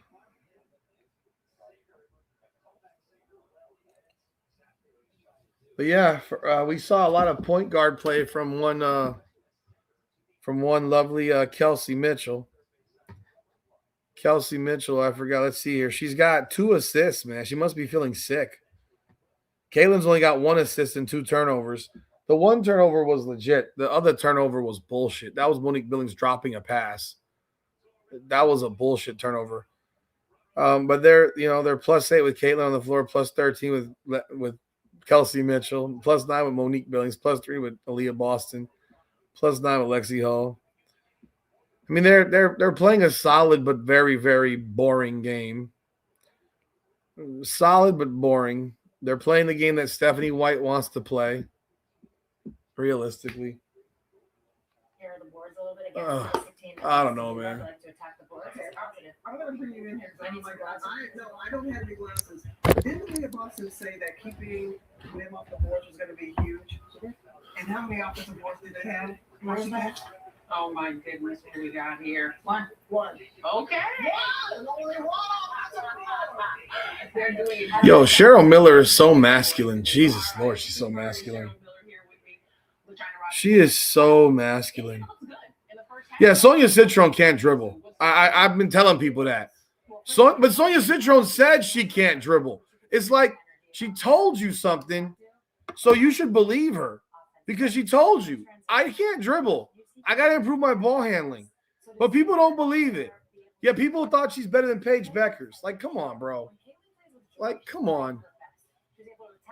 Like, we got to be real about that shit. Some of those opportunities from behind the three-point line. But if I had to highlight one thing, it's that, as you said, Cheryl, they turned them over, got them out in transition, they started to feel good. 1 assist, yeah. I mean, one was dropped by Billings, would have been an easy layup. That's turned into a turnover. They had some hockey assists for shots that should have gone up off her passes that they kicked out. It was hands down. They were doing a great job of switching on ball coordination. To not challenge that play, though, for the third foul is a mistake. You got to challenge. If you were challenging that Sophie Cunningham play last game, ended a half, but don't challenge that, I don't know what the fuck you're doing. Like, I don't even know, bro. Get myself a beverage, folks. You know, I'm just really kind of surprised by this Get myself a beverage. because earlier in the season when they had family, they never played this. Yeah, that was a very, very the league gets to double dull, digits. For some reason, they're not and able to dig themselves uninspired out of the hole, but first again, half. they're not passing the ball. Did not well, enjoy it very they're much. unforced errors. Just I mean, really but you know what? uncharacteristic of a team that This is a started so game well. that's being played between two Yeah, teams towards that the end just of that aren't very second good. quarter, we heard Zora Stevenson talk I about mean, their I'm just challenges keeping it finishing above. in the paint. They have 14 Neither points in team the is paint very the first half. good. They average 44. And both teams are playing like they're not very Well, the good. young stars are Because this is what you call good basketball. God damn, I don't know what I'm watching. Rolling on a 7-game I don't know what I'm watching. record-breaking night. Thankfully, the NBA Finals will be starting up in about 30 minutes. Thankfully. Bush guy, cold and smooth smile. You got the Spurs and the You can tell time by measuring the sun's distance Knicks from the horizon. go into action Looks like caviar. shortly. Head for the mountains. It'll The shortly word of the come. wise. Come on, Walmart's let me- 1 billion items means that every day they feel like a vacation. Even a staycation. Let's see here. It's your own life, right? You can lounge in style. The roast posay coming your way. You can play games. Sorry. Cool guy. Loved all our Walmart stuff. Just won't leave. Wait, this is all Walmart. Ooh, are those my swim trunks? Yes, Bob, they are. Introducing the Oracle Podium Series, an elite line of car care products developed with our team at Oracle Label Racing. Precision engineering. I'm making myself a peanut butter sandwich, people. The Oracle Podium Give me a Series, minute. the world's most elite car care. This summer, 2 fan favorites are back.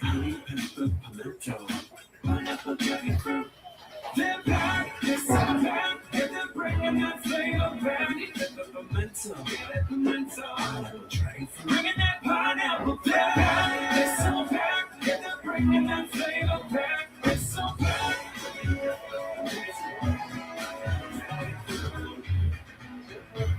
Which favorite will you choose? If you love to travel, Capital One has a rewards credit card that opens up a world of possibilities. With Venture X, you earn unlimited double miles on everything you buy. Plus, get premium benefits with a collection of luxury. All right, folks, I'm back. Capital One. What's in your wallet?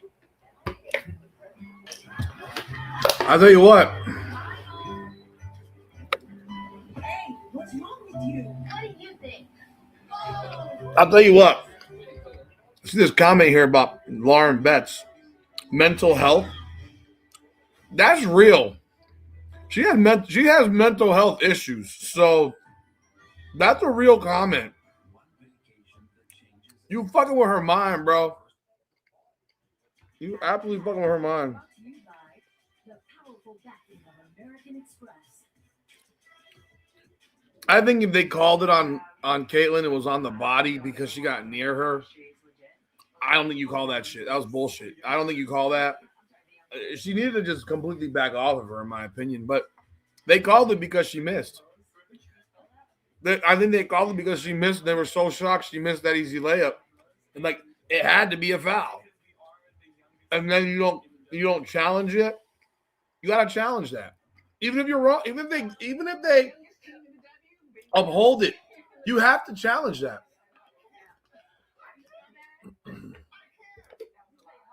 You absolutely have to challenge that play. Speaking of Mystics news, let's take a look at the Rookie of the Year odds from DraftKings Sports. Olivia Miles was the slight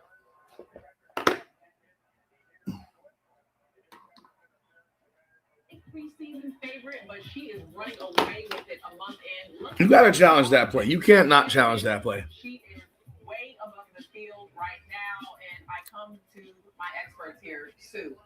What is happening with Olivia Miles? She's going crazy on everyone. The ooze It's water. to you right now. Yeah, I mean, Bird's Eye View Pod getting a lot of love. Yeah. When she came on the pod, I asked her, like, what's something that surprised you? And she's like, oh, the way I'm able to score. And what she pointed out was her ability to pass has opened things up for her to get to the. And they know that they have to be honest with the passing. She gets through. And the other thing, defense of 3 seconds. It's like a whole new world for her. She already had a pro game, but she didn't have the talent around her that she had in Minnesota, and it wasn't defense of 3 seconds. So I think for her, it's just coming very easily. And then, of course, we'll see the 3-pointers as of late. Hey, she's simply called the show. They are glazing Olivia Miles right now, Who's Olivia talking about? making the transition to the WNBA look easy. Yeah, she has a good coach. That helps. That helps. Crying about misogyny while calling yourselves young hoes, women, man. I'll be right back, people. Give me a minute.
Goodness gracious. We just went from 100 people to 50 because I walked away for a second. What the hell?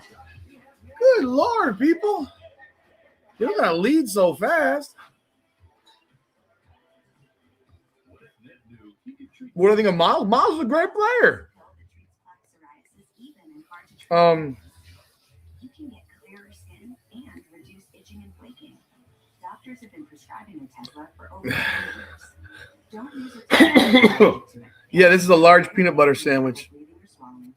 It's right here. It's thick bread. This is like Caribbean bread, Haitian bread. It's very heavy bread. Well, either team make the playoffs? Yeah, the Beavers make the playoffs. The Mystics won't.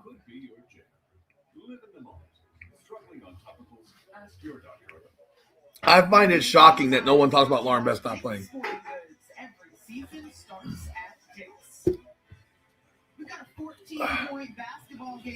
Lexi Brown got waived from Seattle today. I don't know. Lexi Brown's not a point guard. She's not a point guard. I mean, she's more of a shooting guard.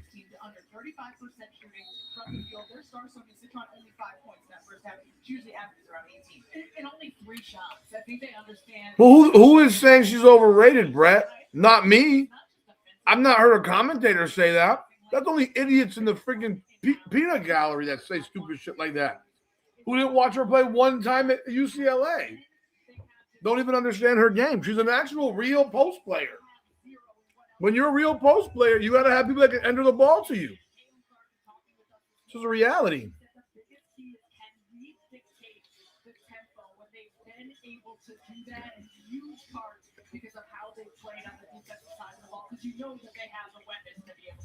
All right, Caitlin's back in the game.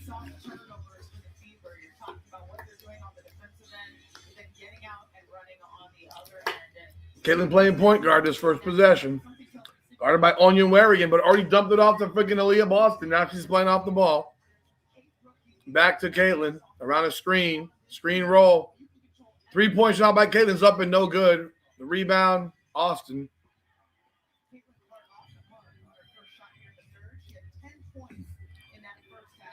Georgia Amore being guarded by Monique Billings. Picks up her dribble as always.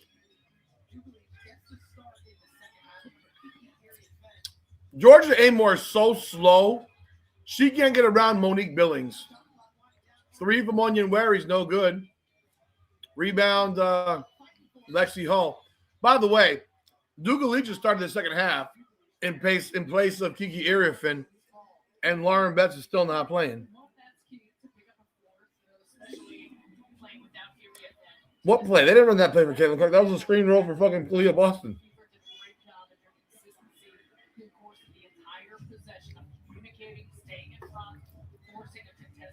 They didn't run that play for Caitlin. They ran that play for Aaliyah Boston.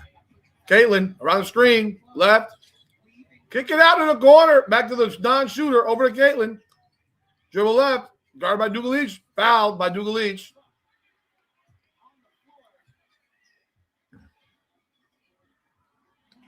Well, Kiki Irvin hurt her thigh. Lauren Betts! Wait, that's Duga Leach's 5th foul in the 3rd quarter. Duga Leach is picking up her 5th foul, so Lauren Betts will get some playing time. Lauren Betts is back in the game, baby. Caitlin Clark to the corner. Billings makes the layup, but no assist. That was like way too many dribbles. 16-point game. Why is Billings in the corner so much? Makes no sense. Amore guarded by Mitchell. Citron won't shoot. Dribble drive right. Misses the shot. Rebound Austin. Out to Citron. Over. Wait, what happened? Citron steps out of bounds. And now Shakira Austin's hurt with her multicolored sneakers. They sell those shoes that way?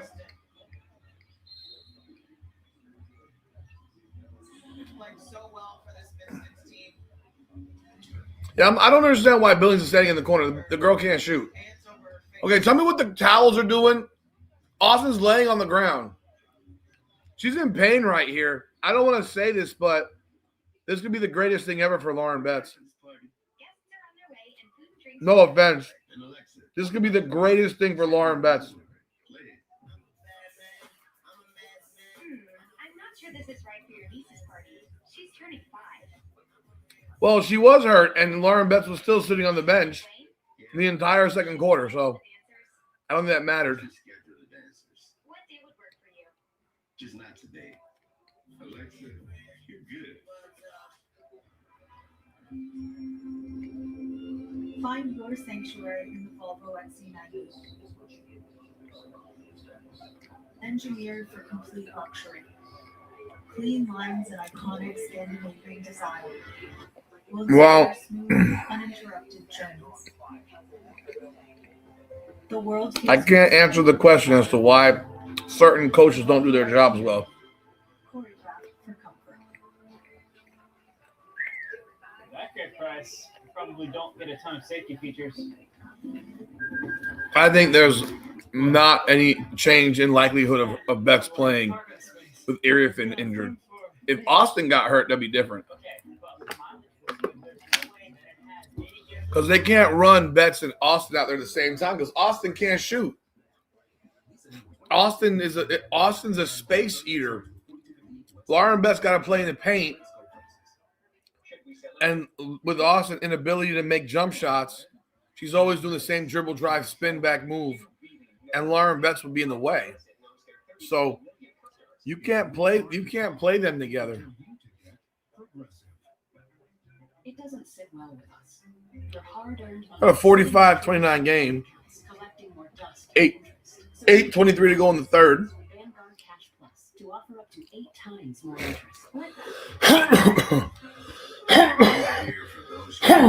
Yeah, this Mystics team is messy. The fact that they're worse right now, in my opinion, than they were last year is wild. You know, I thought they'd be better than last year. But now you got to look back and say maybe they won their games because of Brittany Sykes. I don't think Lauren Betts can dunk.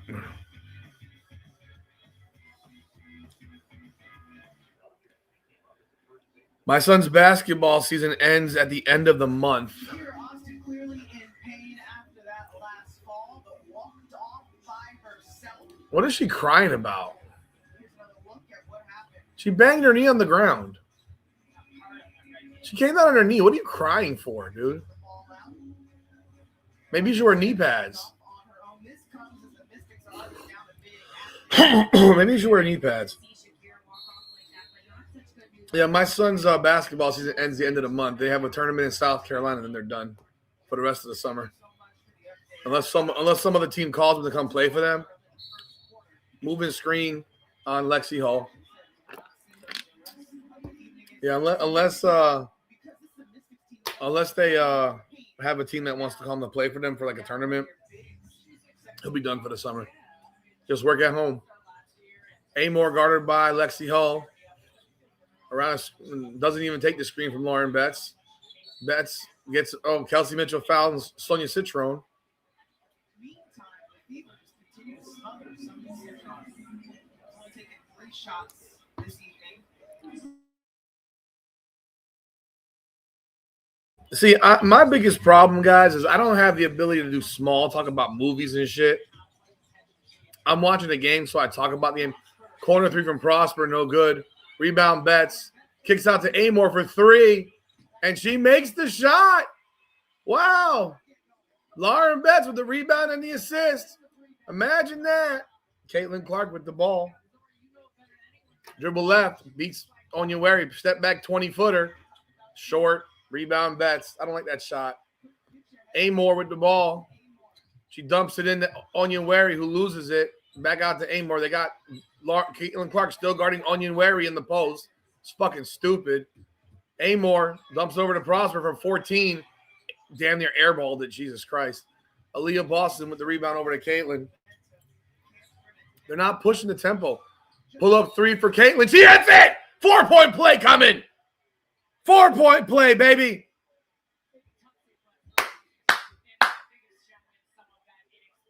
What is Prosper thinking about? A lot of control here on the closeout. It looks like the officials are going to take another look at this and potentially see about an upgrade. An upgrade. Oh my God. Could this be a 6-point play? But because of the missed shots, it puts so much pressure on your defense for an Indiana. What is Prosper thinking about? She hit her. She ran right into her. Realizes too late how much room she gave Clark and how quick she needs to get out on her. But because of it, she comes flying at her, gets underneath her landing space. Yeah, that I would definitely anticipate this will be upgraded. I mean, negligence coming out on her, how she did. It's going to be a big opportunity for Indiana to continue to extend this lead. The referee's taking a look at it, and I'm looking at that place there. I see the contact up above. Hey, man. And you mentioned the Prosper's a rim. How do you miss the whole backboard rim and you're 3 feet from the basket? You got both streams on. Rudy's for Washington, bets for. Thank you, Dante.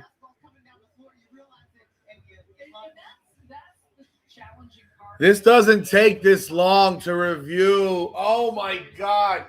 Why does every review take a half hour? You're wasting time. Holy shit. God. Can we get back to the game? It doesn't take this long.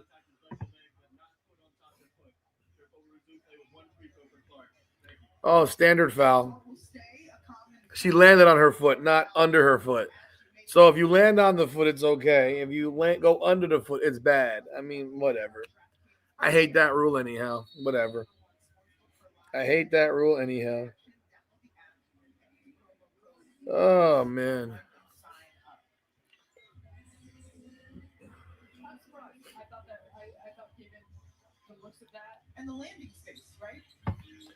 Nobody knows the rules, people.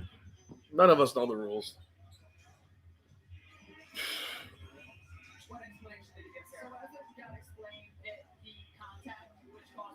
RJ, what are you doing? So the free throw is up and it's good. Kaylin's got 14 points on the night in about 14 minutes of action. Amor guarded by Lexi Hall. They still got Caitlin guarding. They got her guarding Prosper now. Onyenwere left around the. Get the ball to Betts. Oh my God, horrible. They can't make an inbound entry pass. Citrone dumps it into Betts. Dribble, dribble, dribble. Turn around. Jump shot. No good.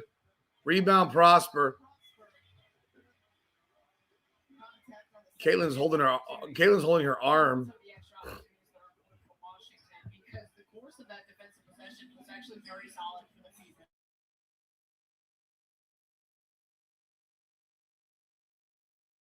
One's on the wing, and they've recovered from them nicely, even to dig down into the post. But you got to be able to finish off those possessions when you force a miss.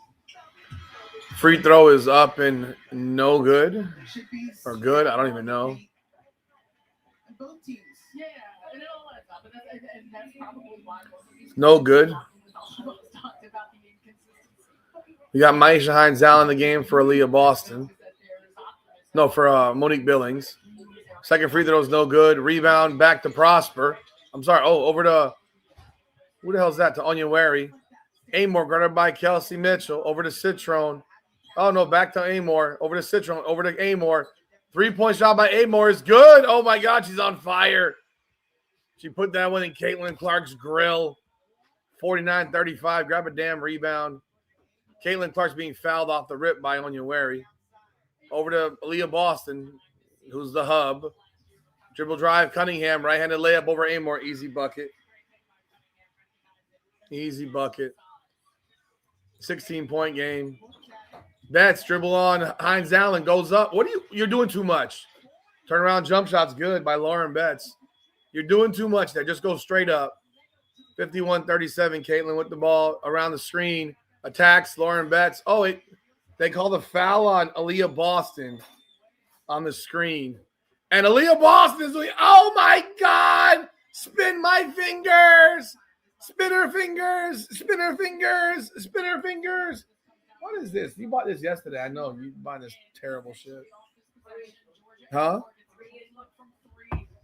So you bought one of these things for one bite, Gabby? Yeah. So Aaliyah Boston runs right to the bicycle. Because apparently her knee is bad, and she has her 4th foul because she's a foul merchant. Unbelievable. Oh, my God. Citron off the screen. Blows the layup. Uncontested. God, you suck, Sonia Citron. Kelsey Mitchell. Caitlin, dribble drive. Kicks it out to Dantas for 3. Is up, and it's go. Oh, you got almost good. Georgia Amore being guarded by Caitlin Clark now. On your way for 3 over Cunningham is good. Timeout. Get a timeout. Timeout.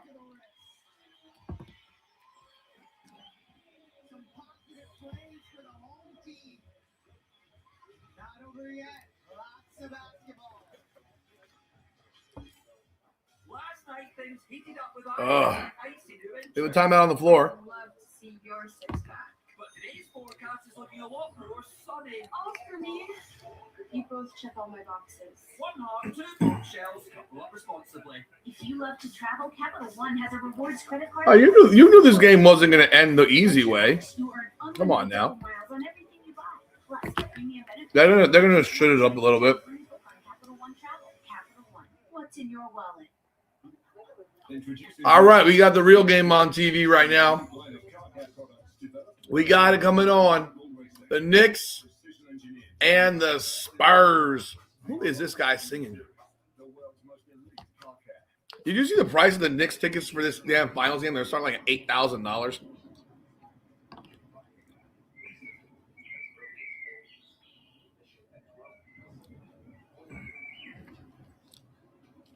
We got 5:19 to go in the third. What? He should. He's Cuban.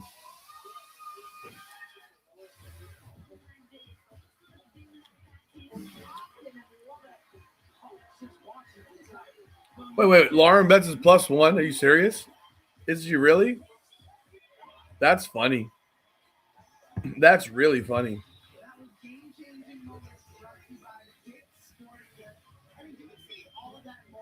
Lauren Betts is +1, and they're down by wow, that's funny. That's funny.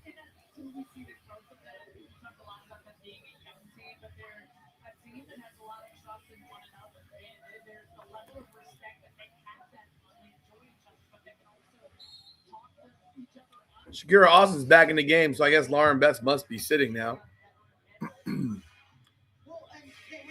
Oh, she's playing with Shakira Austin. Wow. Caitlin over to Kelsey Mitchell for 3 from the wing is no good. Rebound Dantas. Takes it over to Hines Allen. Hand off to Cunningham. Back around. Dumps it into Hines Allen. Guarded by Amore. Help from Austin. Turnover. Citron with the steal. Over to Amore. 3. Oh, she doesn't shoot it. To Austin. Dumps it into Betts. Layup is good by Betts. Wow, look at that. Lauren Betts is killing it now. Wow. Lauren Betts, baby. Step it up, girl. Are they going to call a foul on Onyenwere at all when she's guarding Caitlin Clark? Dantas just drops the ball. Hand off to Caitlin. Just pass the ball. Hand off to Caitlin. Nice dish. You got to grab the ball. That was a great pass. Turnover. Lauren Betts, layup. Wow, down to 7. Wow, look at this team with Lauren Betts, baby. It's a new team. It's a new team. Wow. Oh, that's Kelsey Mitchell shooting it. You know, she always shoots it.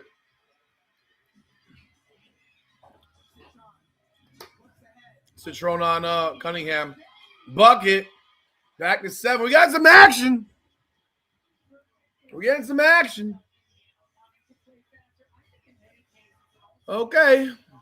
Caitlin being guarded by Onyenwere, a mile from the rim. Kelsey Mitchell dribbles right, left, pull up 15-footers up and good. 55-46. Amore Top of the key. Kicks it over to Austin. Give it to Betts. That's a bad pass. Steal by Cunningham. To Caitlin. Kicks it out to Kelsey. She doesn't shoot it. She dribbles. Spin back. She dumps it off to Hines down. Kicks it out to Cunningham in the corner for three. Is up, and it's good. 58-46 Indiana. 3 minutes to go in the third.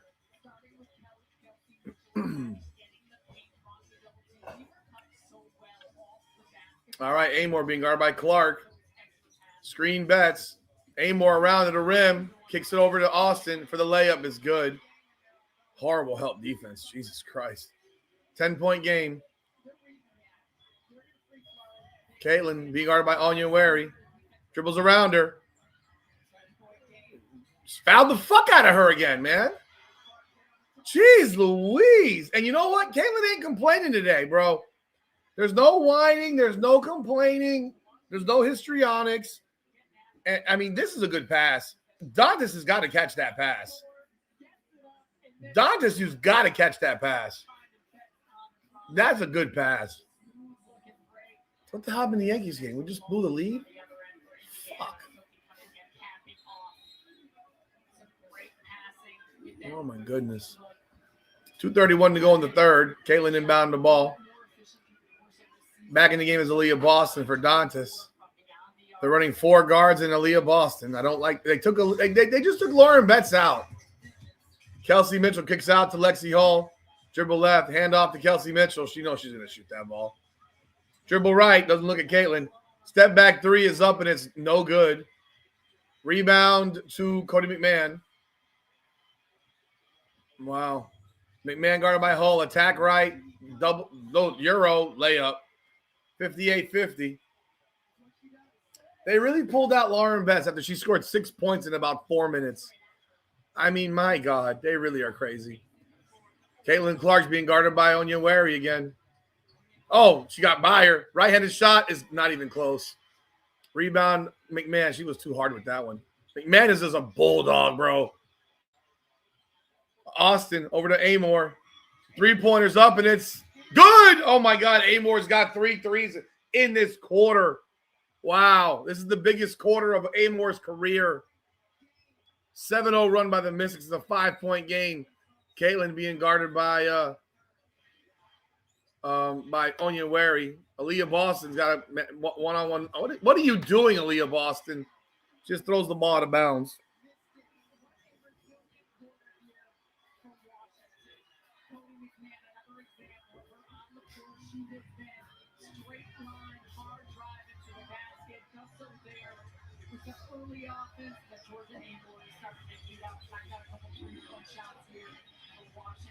Amor over to Austin. Handoff to no handoff. Back to Amor for kicks it out to the what'd they call? Foul on Kelsey Mitchell.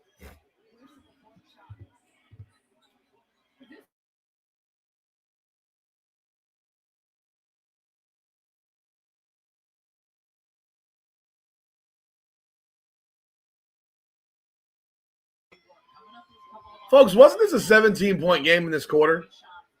Am I crazy or what? I'm going to be real. This offensive scheme is so hard to watch. Amor guarded by Hull. They got Onyenwere in the post on Caitlin. Why do you keep on running Caitlin on Onyenwere? She cannot guard her in the post. She's too fucking big. She's too big. She's an uprooter. It's too easy. That's no foul. That's all ball. That's all ball. That's a good play by Kelsey Mitchell. That was a good play by Kelsey Mitchell. I wonder if she challenges this one.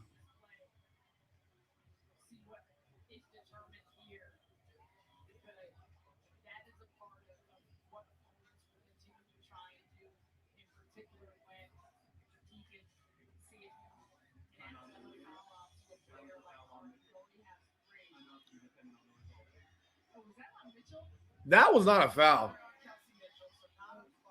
That's not a foul. Nah, she hit on the elbow after she hit the ball, but I don't know. That was ball to me. They finally challenged it.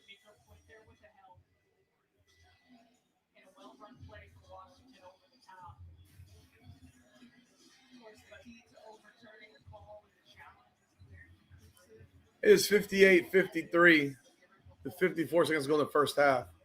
By the way, the finals have started. The Knicks and the Spurs are 0-0.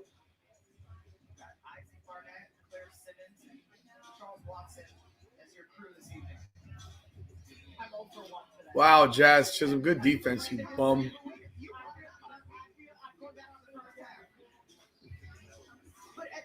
And why this is crucial at this point in time, right? It's the gloves' fault, huh? Lengthy ass challenge as always. Spur. Oh, alley-oop to Wemby, 2-0 Spurs.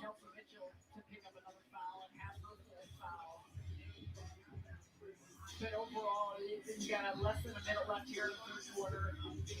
Well documented. We talked about that this Indiana team. Oh my God! Hurry up! They had a 12-point lead in the third quarter. Overall, it was like they had a really solid game. Probably in many cases feel the same way here in this circle. This is definitely Georgia Amore's best scoring game in a while. If period. I know she had a 13-point game, but that wasn't like this. Like this is just a better scoring game. But she hadn't done shit in the first half. Like nothing. She had done nothing. Georgia Amore's got 3 threes in the third quarter. She's got 9. 2 assists, 2 turnovers. Flores Gentino's at 0 still. Lauren Betts has 8 points, 4 of 5 in 10 minutes, 3 rebounds and an assist. But hey, let's sit her on the bench. Let's sit her on the bench.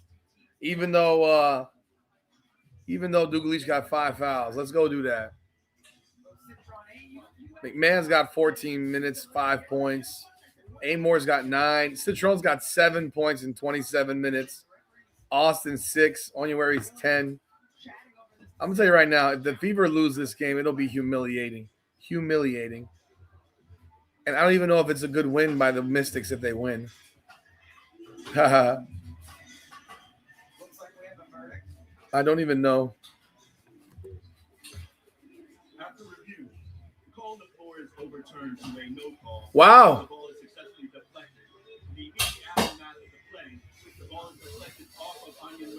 Wow, the challenge goes well. Indiana will retain their timeout and their ability to challenge once more. So I did this long-ass video on the Michael Thompson interview, and nobody watched it. Man, y'all, people be sucking, man. I don't know what's going on. Folks be sucking.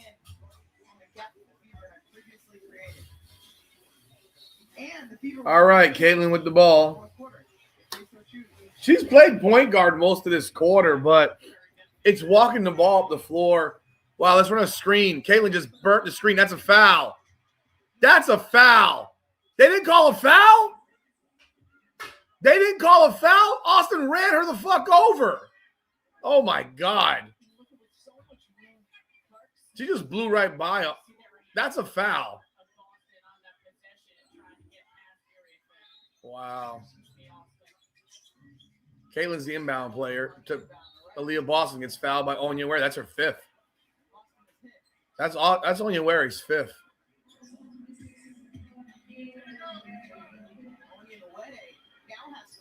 That's her 5th. And that's significant because she's been one of the main defenders on Caitlin Clark. I mean, she's hit a couple 3-point shots and has been impactful offensively, but defensively is where she has just been all over the place. Onyewari built like a linebacker, bro. To be able to match up against Caitlin Clark, switch on to anyone. Hey, Kim Skaggs, share that video then, because I don't know what's going on. I thought people would watch that. These will be the 6 and 7 free throws of the evening for Leah Boston. 8 points and 8 rebounds. I appreciate y'all watching it. Let people know, man. Tell them to watch it, man. So they got 600 views in 4 hours. What the hell's going on? It's like I do a video that's longer than 8.5 minutes, and now it's no one wants to watch. It's wild.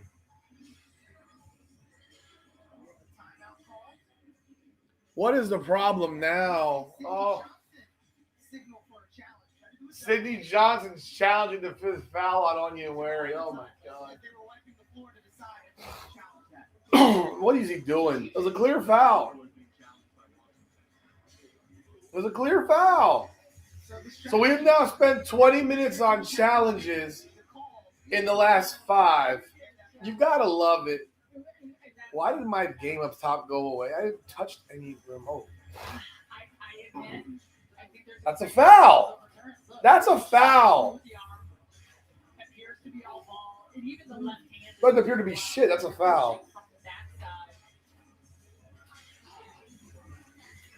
So, one, I think there's an excellent opportunity to have this overturned based on the lack of contact and it being all ball, but also, as we mentioned, RJ. the importance it would have RJ. RJ. What are you doing, bro? You wanna come over here? You got your car? But did you come on. But then you're leaving. Bye. Get out of here. Nobody wants you here anyhow. Nobody wants you here anyhow. Get away. 20 minutes of freaking challenges. 2 for 4 from the field. Her impact. It's almost one of those games where the impact is not reflecting the stat. No. I mean, why does it take this long to challenge everything? They got retards in their systems doing this.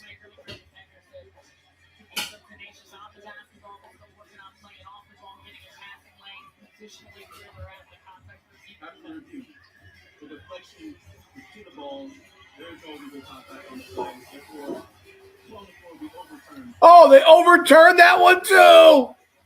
Oh my goodness. Are you kidding me, man? Oh.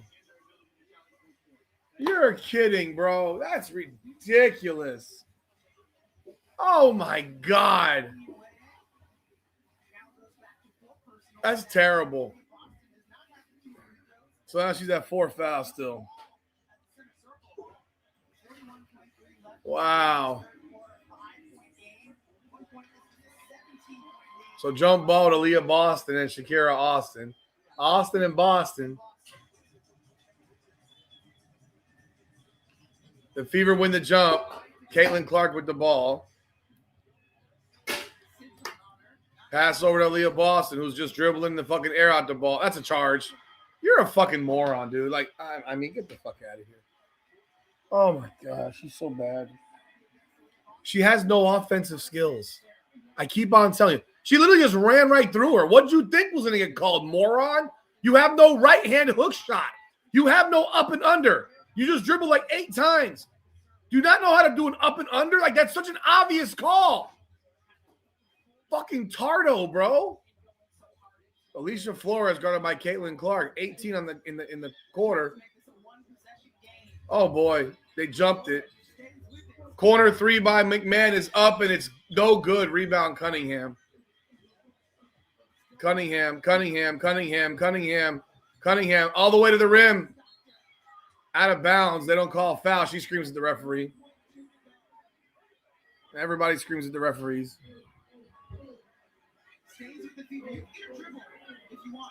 I don't know who wins this game. Caitlin Clark inbounds the ball to Leah Boston. Shot up. No good. No foul. I think Caitlin. Oh, wait. Are they challenging? They're calling a foul. Are they calling a foul? What are they looking at? Are they calling a foul? Because she got the shot off.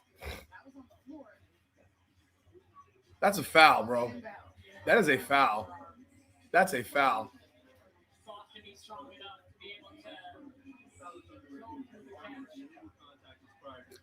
That's a foul.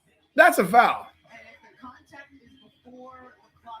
The contact was way before the ball. I mean,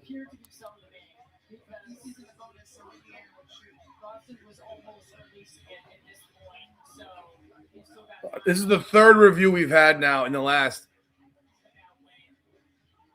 2 minutes of game action, people. This is the 3rd review in 2 minutes of game action. Wow, they call the foul. Foul on Flores Jatino. Wow, she said a minute of game clock. We've been here for 20 on reviews.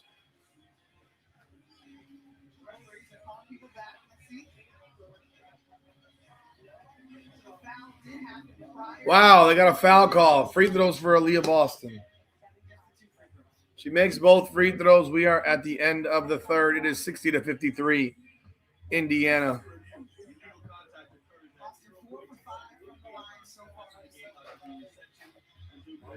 Caitlin Clark got 2 assists, 3 turnovers. One of those turnovers was bullshit.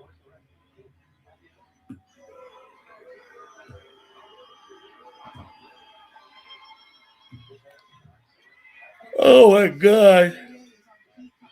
Lauren Betts is a +2. Wow. Maybe they should play her more.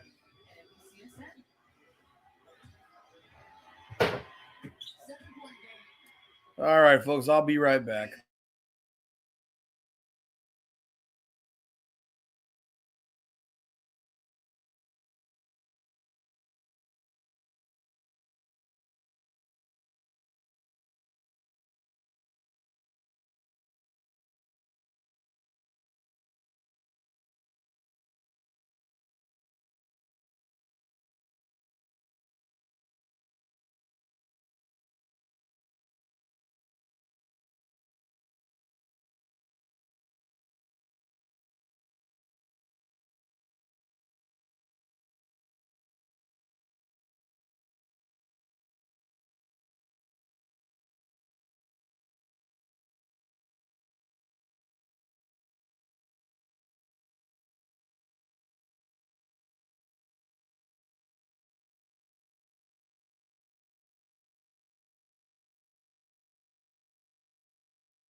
It was the end of the quarter, man.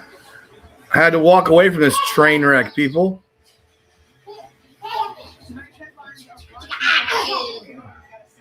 You said you gotta change his diaper.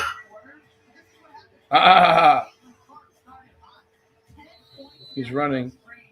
He's running. I had to avoid this train wreck for a few minutes. Me? I don't want anything. I don't want no more of that shit. I ordered too much because all these people freaking bailed out. The fat folks that were supposed to come didn't show up.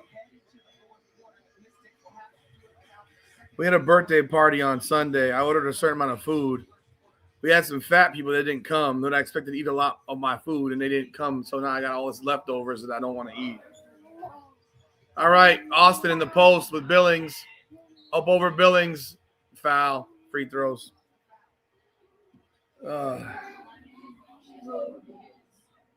Yeah, Michael Thompson agrees with me. I tell you that. I've been saying this shit for a while. By the way, Spurs are up 11 in New York.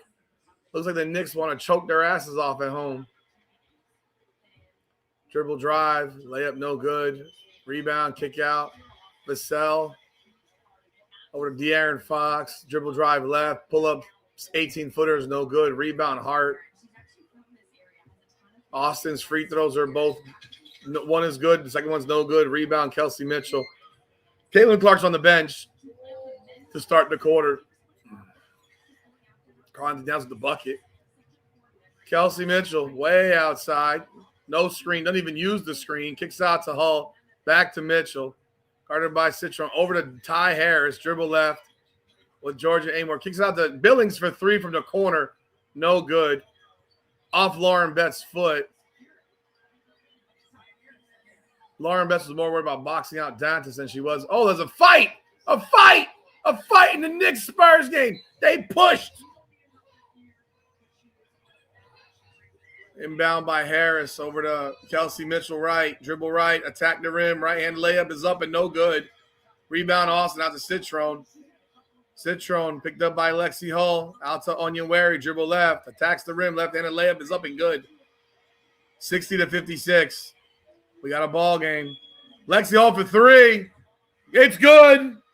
Big shot by Lexi Hull. 63-56. Georgia Amore. Started by Harris. I think Caitlin's coming back in the game. Citron to Austin. Just dribbling. Spin back right. Fouled by Billings. She does the same move every time. Same move every time. Caitlin Clark's back in at the 8:37 mark. That was a big shot by Lexi Hull. Huge shot. Huge shot.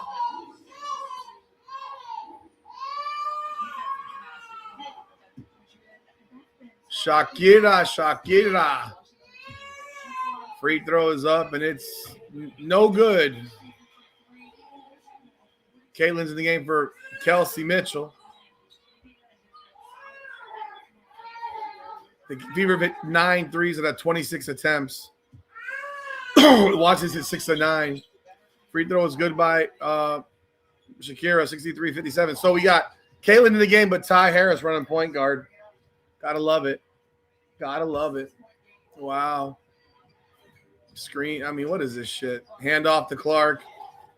Kicks it out to Hull. Over to Hines Allen. Clark's out of the play again. Shoot the three. Just might as well shoot. Hull. Oh, I don't even know who you give the turnover to. They both lost the ball. Turnover. Man. That's a walk. Onyenwere. Austin's literally asking for Lauren Best to clear out. Steal by Hines Allen. Picks Onyenwere's pocket. Hull with the ball. Corner three from Ty Harris is up, and it's not even close. Foul on Lauren Betts. Why are you crying so much, homie? Oh, that's the worst. Caitlin Clark can't play off ball, folks. I think we got to give that shit up. Caitlin with the ball. Dribble attack to the rim. Layup, right-hand layup is good. Layup is good. That's 16 on the night for Caitlin Clark. Georgia Amore, guarded by Caitlin. Over to Austin. Are we not going to have Lauren Betts post up? Citron on the right, doubled. Three from Citron is up and no good. Rebound Onyenwere. That's her fifth foul. That's a foul on Onyenwere. She pushed off. That's number 5 on Onyenwere.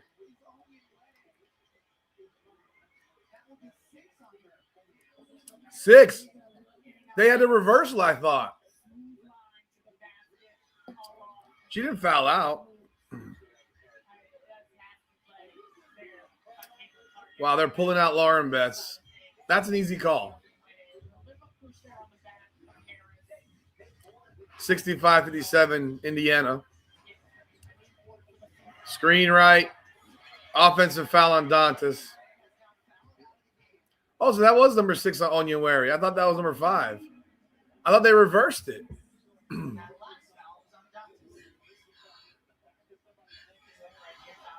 That's not an offensive. That's a good screen. What are you talking about? She literally stood there. What did you want her to do? I don't get that. That's the bad call to me. We got Dugalich dribbling on Clark. So let's have Caitlin Clark guard the 6'4" power forward who has offensive skills. Like, that's fucking insane. Like, what is she supposed to do? Caitlin off the screen into Maisha Hines down, kicks in the corner, throws the ball away. How about you just take the goddamn shot, Hines Allen? Take the shot.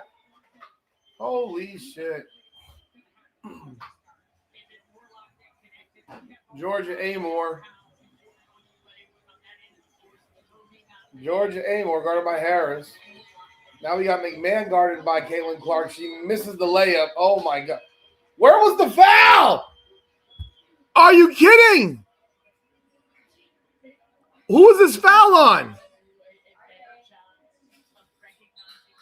Oh, that's on Dantas. But, Caitlin, you can't just give up the lane like that. That's too easy, bro. That's too easy. Jesus Lord. Fuck. Free throw is up and good. 65-60. Caitlin, you got to be better defensively on ball there. That's not good. That was bad.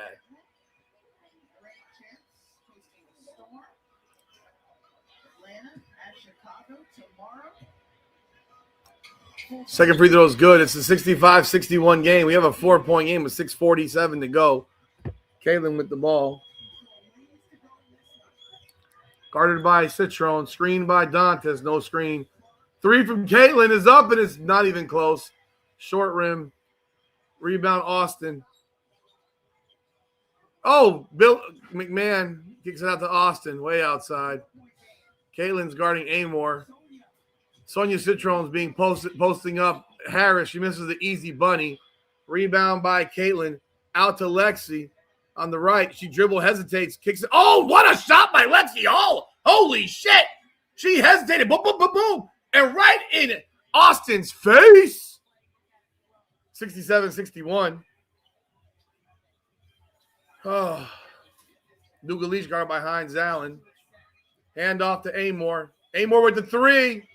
It's good. Oh, my goodness.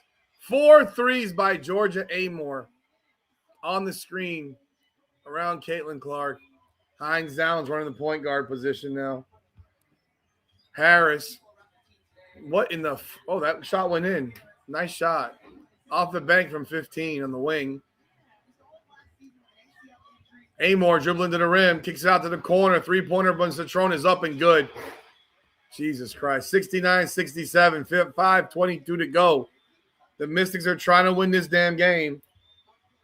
Yet the Fever keep on walking the ball up and down the floor. They literally do not run anything on offense anymore, folks. Pass to Hines Allen. Dribble, hand off to Harris. Harris looking for nobody. Picks up a dribble on one dribble. Hull is way outside. Shot clock violation. What in the fuck? What in the fuck? Dude, this is so bad. This is so bad. Georgia Amore, man, second half has been the best she's played all year. She still sucks, but I don't let outliers fool me. I will never let an outlier fool me. Show it to me in multiple games, and then I'll believe it. I don't want to see it in one game over 14, 15 minutes. I will not fall for the okie doke. She's playing a good second half. She was horrible in the first half. Amore was terrible the first half. She hit a 3 and felt good and hit another. She's hit 4 threes.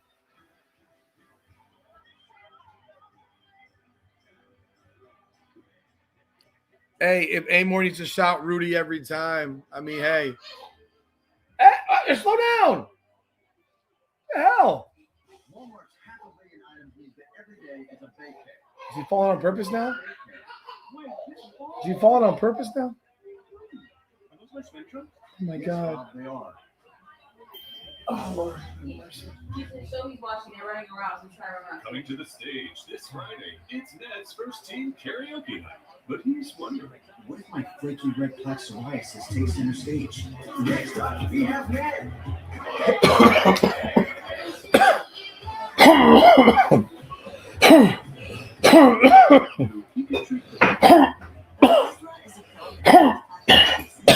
Hard to treat areas. Oh man. You can get clearer skin and reduce aging and flaking. Doctors have been prescribing Otezla for over 10 years. Hey man.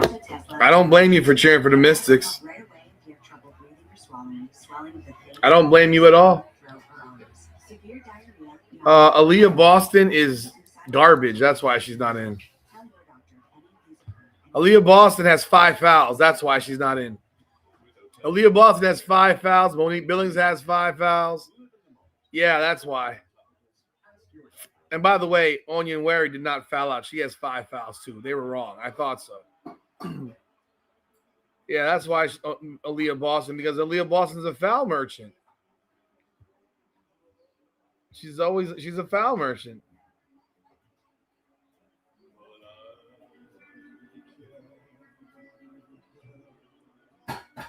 I can't even disagree that I mean, I'm so tired of this shit. I'd rather see the Mystics win too. Maybe the more they lose, the more likely they will to fire Stephanie White's sorry ass. Look at Georgia Amore, bro.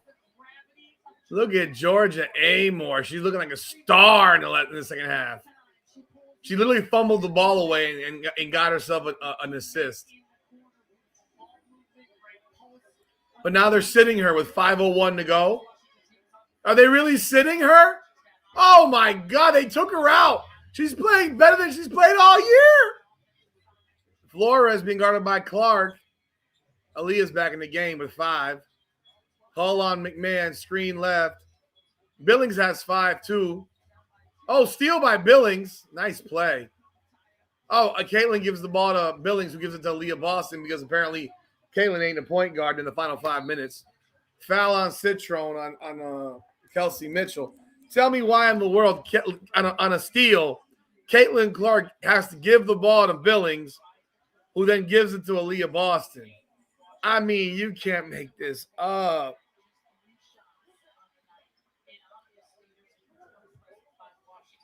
Caitlin inbound the ball again over to Aaliyah Boston. Hand off to Caitlin, guarded by Cody McMahon. Back over to Aaliyah Boston. Hand off to Caitlin. Back over to Aaliyah Boston. She won't shoot it. Oh, my fucking God. You got an easy 4-footer. McMahon right to the rim. Layup, no good. She's out of control there. Billings with the rebound. Caitlin with the ball. Caitlin finds Aaliyah Boston, who blows it again. Holy shamoles. Back-to-back blown layups by Aaliyah Boston. That's a note right there. 2 assists in a row. Blown. Wow, you sorry. Oh, well.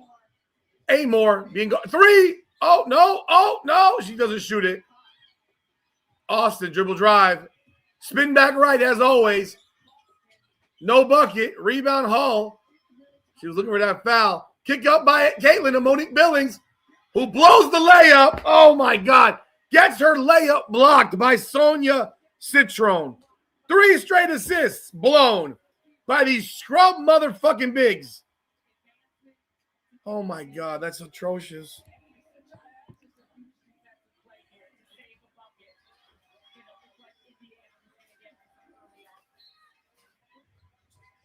Caitlin inbounds to Kelsey Mitchell, guarded by Shakira. Aaliyah Boston. Oh, she made one finally after she threw 3 elbows into Dugalich's chest. 71-67. Georgia Amore guarded by Caitlin Clark. We got 3:18 left. Screen by Citron. Oh, shit. Pocket pass to. Oh, she kick out to the corner. Dugalich 3. No good. Rebound Aaliyah Boston. Why would you kick out for that when you have a layup, Shakira Austin? Caitlin gets it into Aaliyah Boston. The layup is good. There's an assist for Caitlin Clark. Oh, my God. It's about time. They missed 3 in a row on her assists. Hi, guy. What are you doing? Car? That's a car, right? Yellow car? Race car? Is that a race car? You dropped the car. How do you squat down so easily, sir? Lauren Betts has been sitting for like 8 minutes, man. I mean, they got back in the game because Lauren Betts was out there.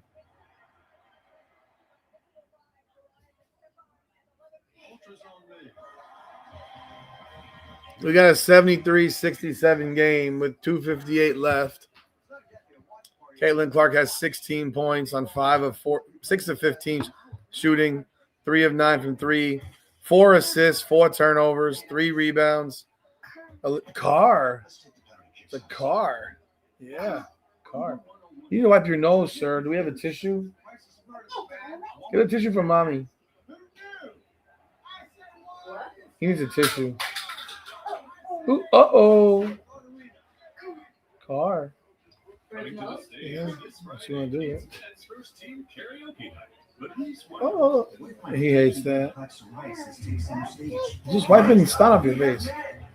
Okay, he loses his mind. What's up? Car. Car. Tesla is a pill Vroom. Vroom. You can get clear Oh, man. reduce itching and flaking. Doctors have been prescribing Tesla for You just dropped the car. Don't use it to Uh-oh. get medical help right away if you're Car. swelling of the face, lips, tongue, throat, or arms. All right, we got 2:58 left. Clark's got 16. Mitchell got 13. Boston got 14. I mean, she's missed back-to-back layups prior to the one she just made finally. Cunningham has 8 off the bench. For the Mystics, you got 12 with Onyenwere, 12 with Amor, 10 from Citrone, 8 from Austin. But let's still not play Lauren Betts, who's played 12 minutes. I mean, my God. My God.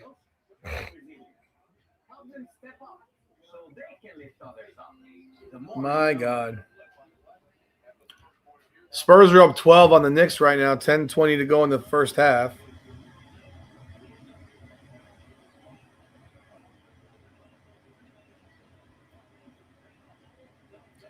Yeah, why did Austin have a layup and kick it out for a 3? I don't understand that either. That's bad basketball, in my opinion. The Mystics can still win this game. But I don't know why you kick out from a layup to a 3 on a 4-point game. Amor back in the game, guarded by Caitlin. Screen Citrone. That's a moving screen on Citrone. Wait, they called it on Kelsey Mitchell?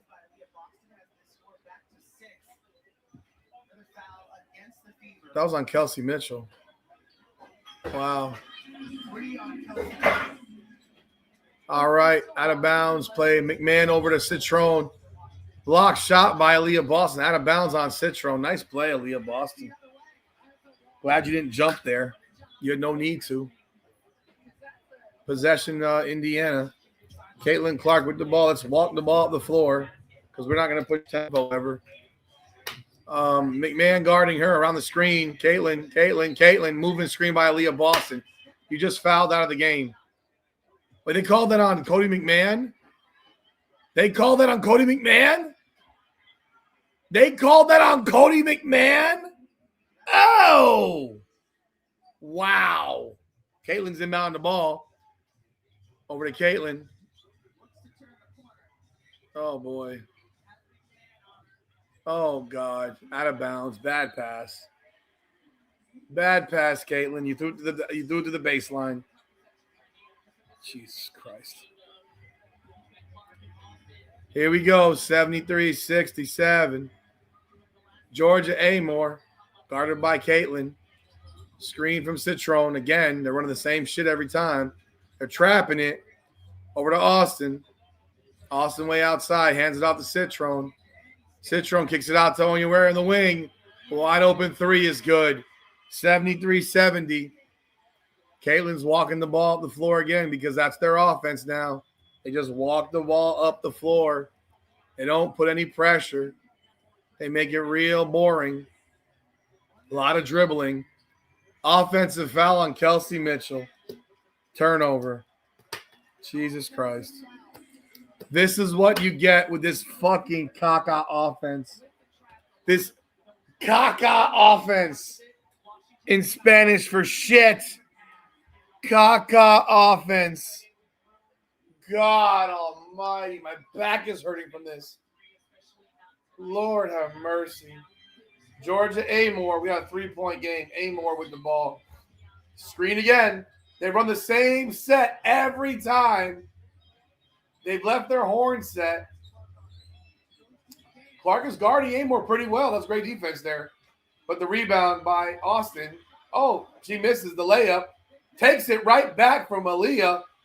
Kelsey Mitchell turns the bitch over. And they call the foul on Onyenwere? Oh! They fouled out Onyenwere on that bullshit. That's preposterous. Wait, what did he call? Did he switch the call? He switched the call. He called it on Kelsey Mitchell. Oh, my God. There's no foul there, ref. That's a loose ball scrum. You can't call that either way. Maybe just grab the rebound first. That would help. Weak ass shit. That's not a foul in it. I mean, she landed on her, but Citron have the ball back. That's a loose ball scrum. So they're in the bonus now. Onyenwere gets 2 free throws. It's a 3-point game. Hey, Steph White, man, your offense works like a charm, bro. Your offense works like a charm. Oh, we have a challenge on the floor. They're not going to win the challenge. She landed on her. I just don't think you call that. Oh, my God. But what are you reviewing, bro? The Mystics have the ball regardless. Citron had the ball. But Kelsey Mitchell landed on Onyenwere. It's a clear foul. Albeit I wouldn't have called it because I think it's a loose ball scrum. Watch, she just lost the ball. Onyenwere's got the ball. That's a foul on Mitchell. I mean, if you're calling a foul, it's on Mitchell. But Citron got the ball. I would never have called that. Jesus Christ. Both teams are in the bonus the rest of the way to the referees. Are reviewing it. God, buddy, bro, help us. I think you want potential Upgrade? Upgrade of what? However, overall, The Knicks got it down to 5. 8:30 to go in the first half. They got Olivia Benson on the in the stands right there. Mariska Hargitay, Law and Order SVU. Vassell, that's Castle. Castle loses it to Bridges. Over to OG. Over to OG. Oh, wide open 3 is up, and it's good. Knicks are down by 2. 40-38. Look at Spike Lee hugging everybody. 8-0 run by the Knicks. After review, the second putback by Austin does hit the rim. Therefore, there is no shot clock violation. Loose ball foul on the floor stands or resume play with 2 penalty free throws. Free throws for Onyenwere after all that bullshit. Okay. Wow. Will the Fever completely blow this game? They were up 17 in the third, if y'all remember. But when you want to walk the ball up the floor, I mean, hey, it works, I guess. Oh, my God, folks. Another one. Onyenwere's free throw is good. So, 2-point game. Jeez Louise. Second free throw is up, and it's good. We got a 1-point game, guys. 73-72. Caitlin Clark has the ball. We're walking it up the floor. Let's hand it off to Aaliyah Boss in the hub. There we go. Right to the hub. Hand off to Sophie Cunningham. This shit does not fucking work. Another blown layup. Another blown layup. I mean, another blown layup on a pass from Caitlin Clark. Another layup blown. Kelsey Mitchell guarding Citrone. Screen, Austin. Picks up the dribble. Over to Amor. Bounce pass in. Kick ball. Oh, my God. Oh, my God. How is the Mystics watch party? I mean, there's like, I don't know, 6 people in there.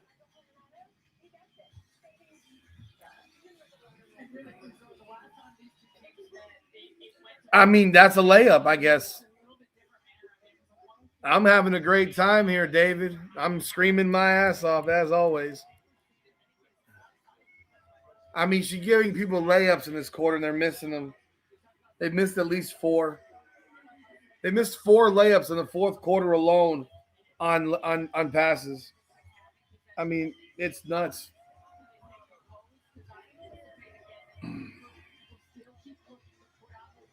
It's 1:01 to go in the game. The Mystics have fought back from 17 down in the third quarter because of the wonderful offensive game plan by yours truly, one Stephanie White. Delicious, right? Delicious. She got going towards the end of the game. You know she loves going up for that 3-point shot.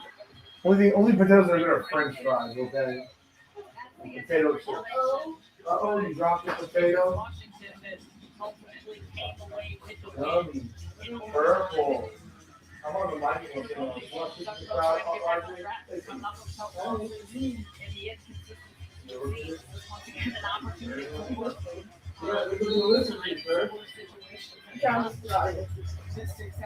All right, Mystics ball. Amor. Austin being guarded by Boston. Citro's being guarded by Caitlin. Pick and roll. Oh my God, where are you going, Lexi Hall? You moved out of the fucking way. What are you doing? Mystics have the lead, 74-73. And Aaliyah Boston, the hub, has the ball again. This is insane. What'd they call? A timeout. Oh my God. Oh my God. Why is Caitlin Clark guarding Sonia Citrone here? It's a pick. Well, Lexi, where are you going? You moved out of the fucking way.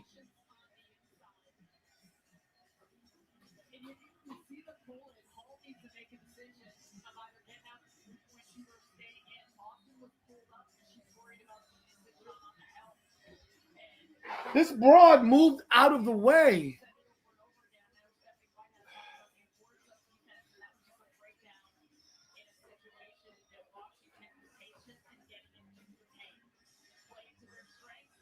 Bro.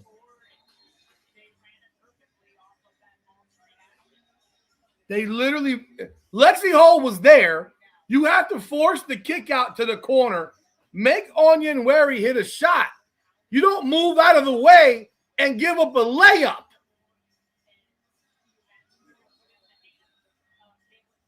That was Lexi Hall. That wasn't Cunningham. That was Lexi Hall.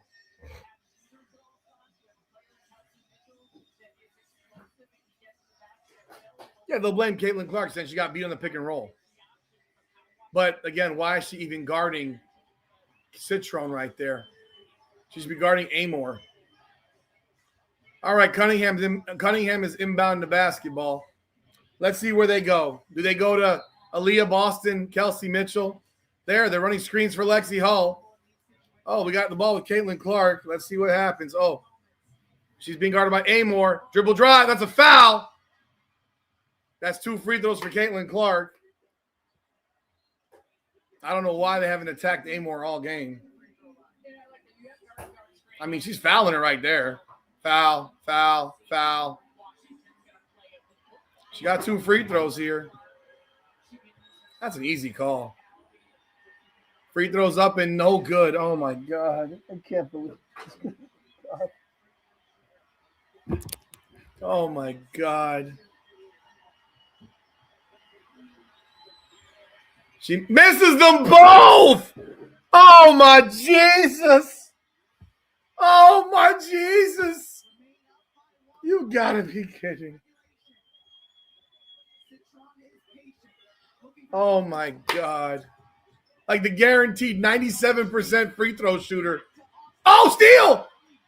Go, Caitlin! Go, Caitlin! Make the layup. Oh my, she makes the layup. There's an assist for Caitlin. Wow.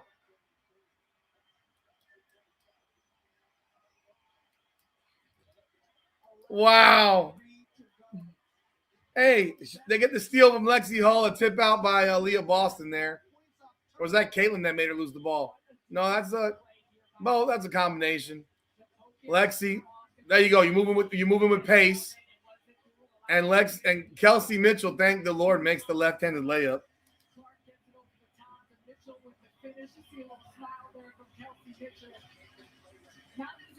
Imagine if you actually run tempo the entire game.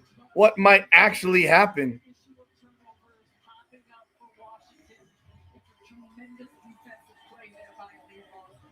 So much talk about the Fever and its ability to defend and get things done. Anthony Taylor, I would love it, but I cuss too much. And they're boring. They like boring people. The Spurs are up by 2, by the way. Oh, turnover. Knicks ball. Turnover. Spurs ball. Castle with the layup gets fouled and 1. That's terrible. My God.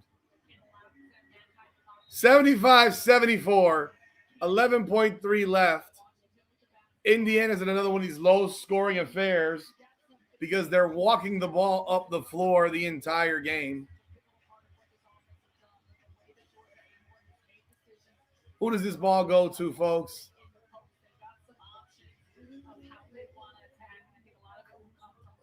Onyenweri's inbound the ball. Caitlin Clark's on the bench, by the way. They brought Raven Johnson in, and Raven just ran over Shakira Austin. Amore, guarded by Raven, kicks it over to Austin, way outside. Backdoor pass, fouled by Lexi Hall. Holy fungus. Oh, my God. With 4.3 left, Citron gets fouled on the curl because Cunningham loses her, blows it. I mean, Jesus Lord, that's a foul. She's got 2 free throws. She makes 1. 4.3 left. The Fever have a timeout and a reset. Wow, the Fever are going to completely blow a 17-point lead. They're going to completely blow a 17-point lead. She makes them both. The Mystics lead by 1, 76-75. I guess you can't blame Caitlin Clark for that defensive problem there. Holy shit.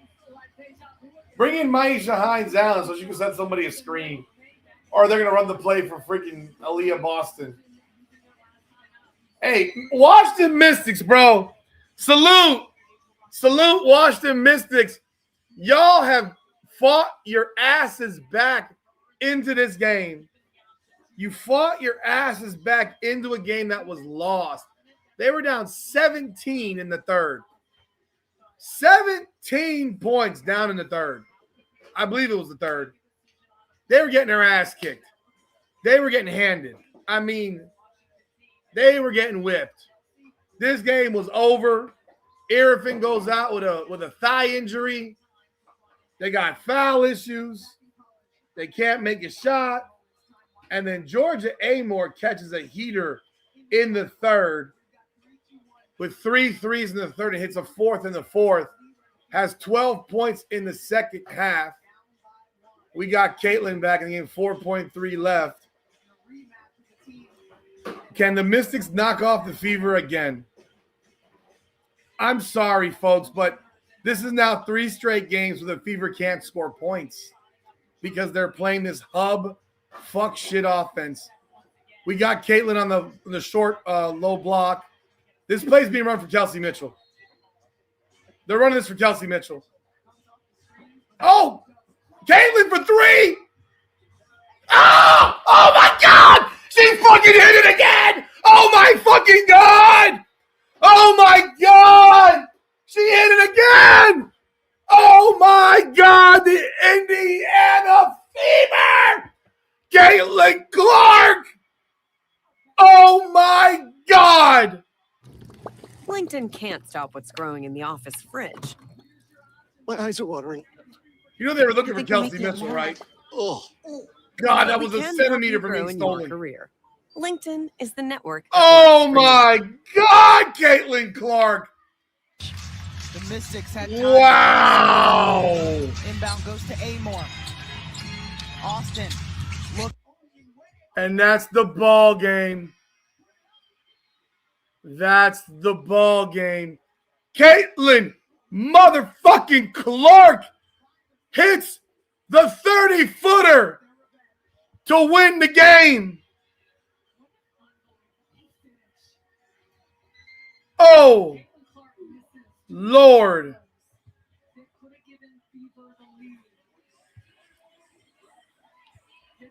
How far was that shot from?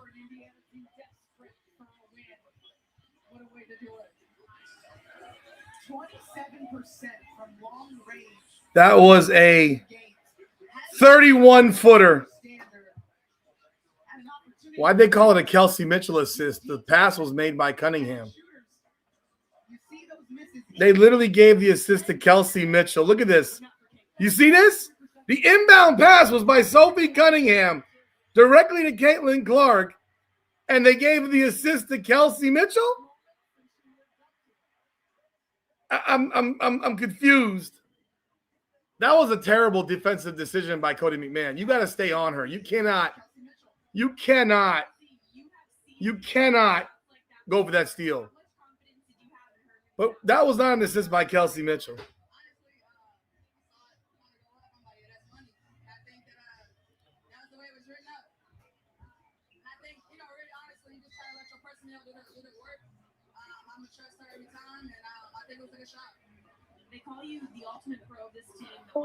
While they are glazing Kelsey Mitchell here. They are glazing Kelsey Mitchell here.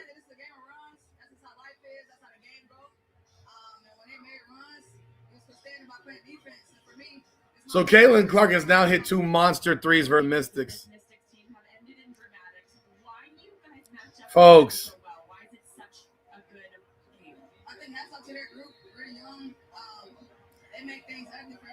The Indiana Fever. 78-76 winners over the Washington Mystics. Caitlin Clark hits a 31-footer. 31-footer to win the game on an inbound pass from Sophie Cunningham.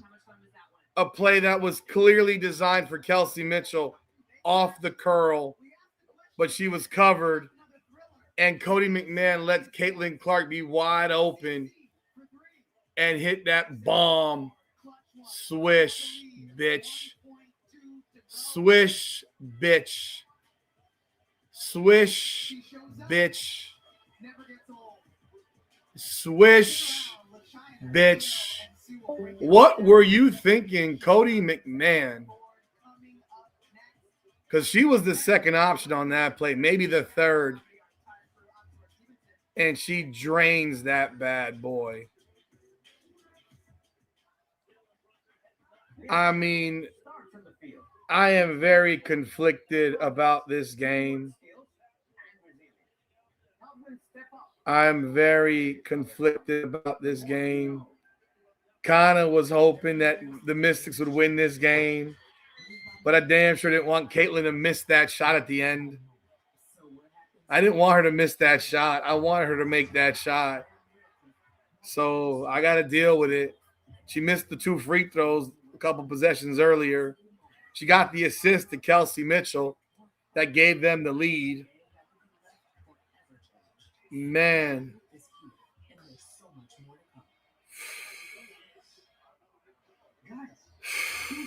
That play was designed for Kelsey Mitchell off the curl.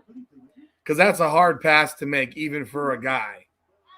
A cross-court pass like that, that's a hard pass to make because of the power that you need for that pass. Wait, is Jalen Brunson hurt? Oh, shit. Get up, Jalen Brunson. He got a butt bruise, I think. But, listen, folks. Let's get into this thing. Let's get into this immediate reaction. Let me see what the time is. We are at 2 hours and 55 minutes. Okay, folks. Okay. Give me a breath.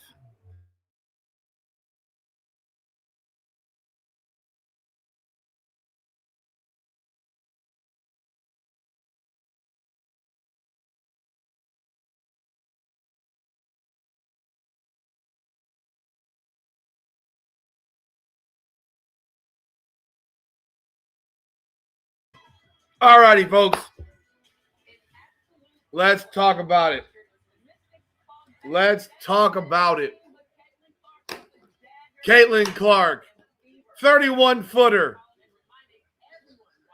She calls game. 78-76. Indiana Fever get the W over the Washington Mystics. The Indiana Fever completely blow a 17-point lead. Completely blow a 17-point lead. Up 49-32 with 7 minutes to go in the third. And they totally blow the lead. But they survive in front of a packed house of 4,200 in Washington, D.C. They blew a 17-point lead. Now, Caitlin Clark finishes with 19 points, 7 of 16 from the floor, 4 of 10 from 3. So she was 3 of 6 from 2. She misses 2 free throws in the final minute, which are shockers for all of us. Has 5 assists, has 5 turnovers. She had 1 turnover that was pretty ridiculous. It was a drop ball by her teammate. 3 rebounds, a steal. She gets an assist to Kelsey Mitchell for a 75-74 lead after missing the 2 free throws. And she is not the first option on that play. She was probably the second or third option, but Cody McMahon left her wide open and then tried to overplay it and get a tip when that's a mistake, when you're better off just playing the ball, playing the man, and make her make a shot over you. She's wide open, gets time to set, and swishes that motherfucker for the W. Now, again, for the third straight game, the Indiana Fever offensively look offensive. This offense is going exactly how one Stephanie White wants it to look. They have scored now in the last 4 games 84 points, 83 points, 75 points, and 78 points. This was the number 1 offense in the WNBA at 4-2. And now they're definitely not that.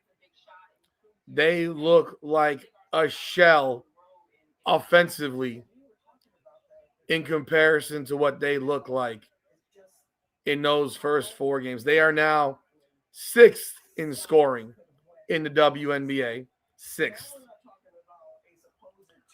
This right here was a microcosm of what we've been watching. A lot of weird offense, a lot of walking the ball up the floor, a lot of everything except for what a game should look like.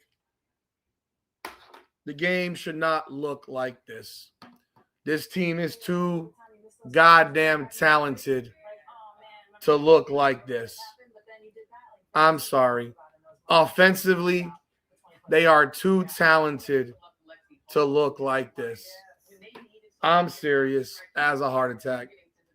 I am so tired of what I am watching on the offensive side of the ball. The amount of times that they hand the ball off to Aaliyah Boston 28 feet from the rim, only to watch her to kick it away from Caitlin's side, and Caitlin maybe never sees the ball again. I mean, there are possessions in which Caitlin Clark doesn't even touch the basketball. I mean, legitimately doesn't even touch the ball. In a half-court set, that should never, ever happen. This woman felt the need to play everybody again. They traded for this Grace Van Slooten character. She didn't play. But they played Ty Harris 11 minutes and Raven Johnson 7 minutes. Sophie Cunningham played 23 minutes, 8 points off the bench. Damiris Dantas got time. Timpson's now apparently back in the doghouse with 2 minutes of action. Hines Allen plays 18. Billings back to being Billings. 19 minutes, 4 points, 2 of 9, 2 rebounds. I mean, that's terrible. Aaliyah Boston, 24 minutes, 14 points, 10 boards, 5 turnovers. I mean, that's what happens when you want to make somebody the hub. And she can't handle the ball. And she has no physical strength to hold the ball. That was atrocious. She misses a pair of layups in the final few minutes on easy bucket opportunities from Caitlin Clark. She finally hit one, actually. By the way, the Knicks are up 5 now with 10 seconds to go in the first half. And you're up, I mean, the layup factory of misses. And then you have back-to-back layups by Aaliyah Boston that got missed. And then there was a layup by Monique Billings on a fast break. That should have been an easy layup, but she can't get 3 inches off of the ground and finds a way to get her layup blocked from behind by Sonia Citron. Like, Monique Billings, you're 6'4". This is not like a men's game where they're blocking it off the backboard. They're literally blocking it off your hand. It's unbelievable garbage. And that all happened in the fourth quarter. Caitlin Clark is walking the ball up the floor every time, for the most part. I mean, I counted it, and maybe I lost count at some point, but she played point most of the game tonight. First half, less than the second half. Second half, she ran point for most of the game when she was out there. I will say that, but running point and running point are not the same thing. The Knicks are up 7 points now. 64-57 with under 10 to go in the first half. Let me tell you, it's like they give her the ball. They give her the halftime lead is a 7-point lead. No way. They give her the ball.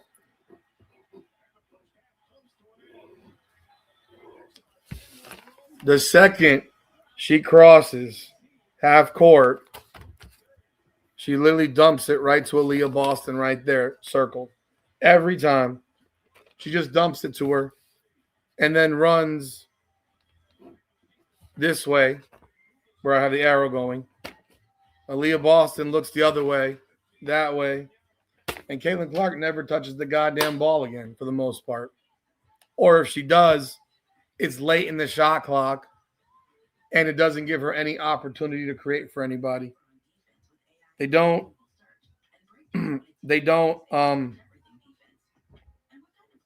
I'll tell you, man. This is how Stephanie White wants to play basketball. And you're going to have to get very, very used to this style of basketball. Caitlin Clark picks up 3 fouls in the first half. The third foul was called on a very suspect play on Sonia Citron. Clark finished with 3 fouls. She didn't pick up a fourth. She didn't pick up a fourth foul. But she has 3 fouls at the end of the first half. Just the third foul on Citron. I don't know how you don't challenge that. Doesn't make sense to me.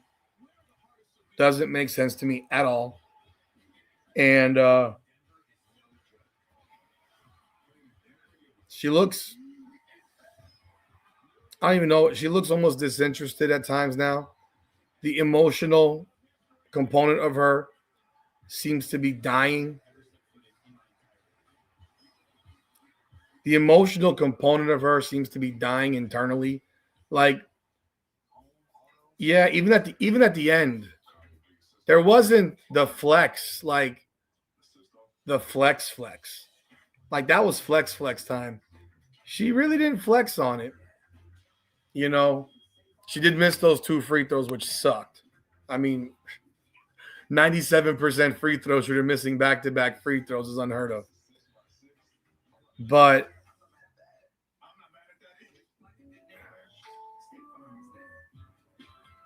I don't know, man. Lexi Hull gets you 8 points. Kelsey Mitchell, 15, 6 of 14 from the floor, 1 of 6 from 3. She was running the point guard spot a lot in the first half, especially. Raven Johnson, 0 shots, 0 points, 0 rebounds, 0 assists, 0 turnovers, 0 steals, 0 blocks. Literally had a 0 across her entire stat line. Can I play the Stephanie White post-game interview? I mean, when it comes, I'll play it, sure. But mentally, I don't even see it. I don't even see her enjoying basketball anymore. She had 10 points in the first quarter. Nothing was really run for her. That play wasn't run for her, people. Go watch it again. You can watch it again and again and again and again.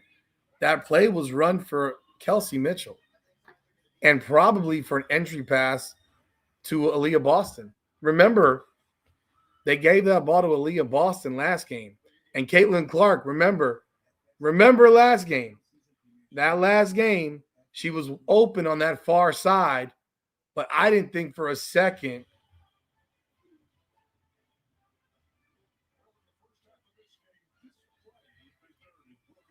What?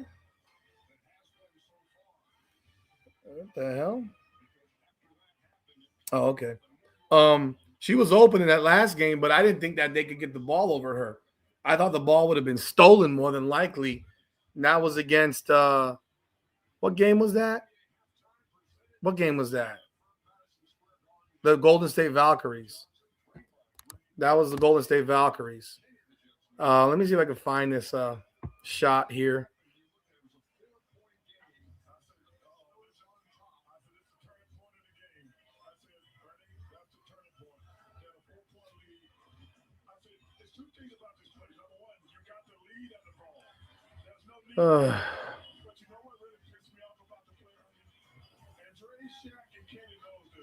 There's no way that's.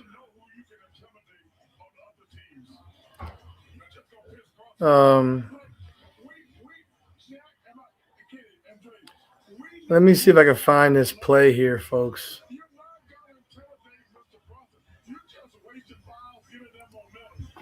Let me see if I can find the play here. But that play wasn't run for her, man. That play was not run for her. Here we go. Watch it. Watch it. Here we go. Let's watch this right here. Let's watch this play right here. Here's the play.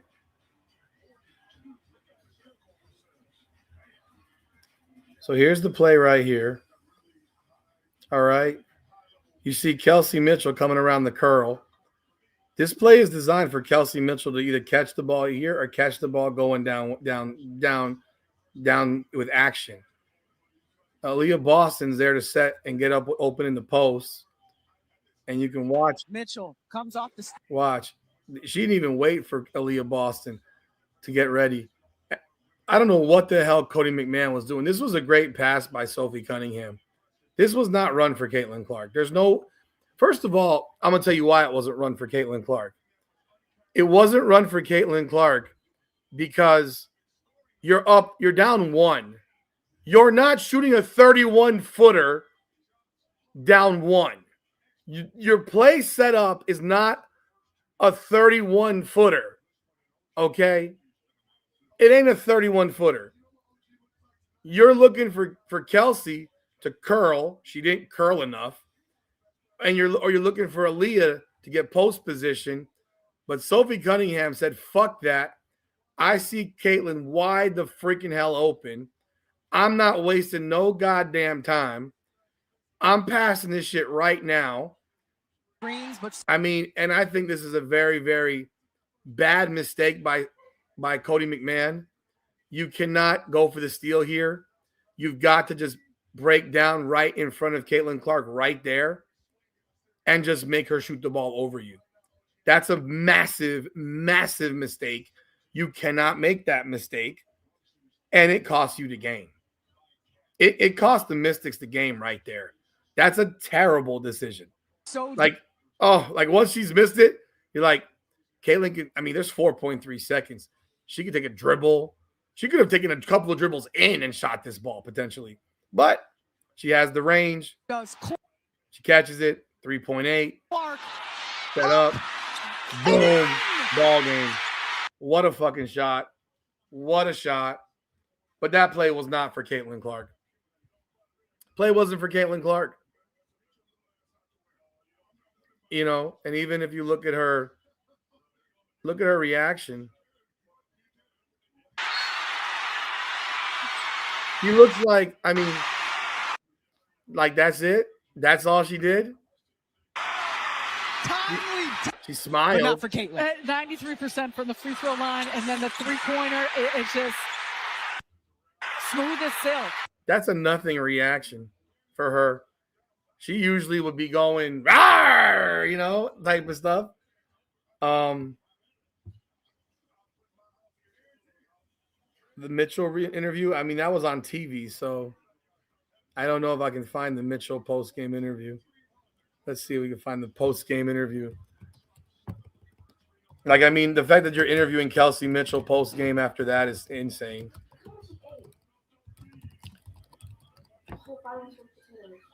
And he ate around all those. He ate around all the meat. He likes hamburger meat. All right, here is the. Wait, it's only 4-second interview here. I can't find an interview yet from Kelsey here. They only have like a clip. If anyone has it, feel free to send it to me on DM on Come On Now the Pod. Yeah. Wow, the players look halfway excited for her at least. Okay, what does that tell me? I don't eat that shit. Oh, okay. In case of what? You decide not to come home?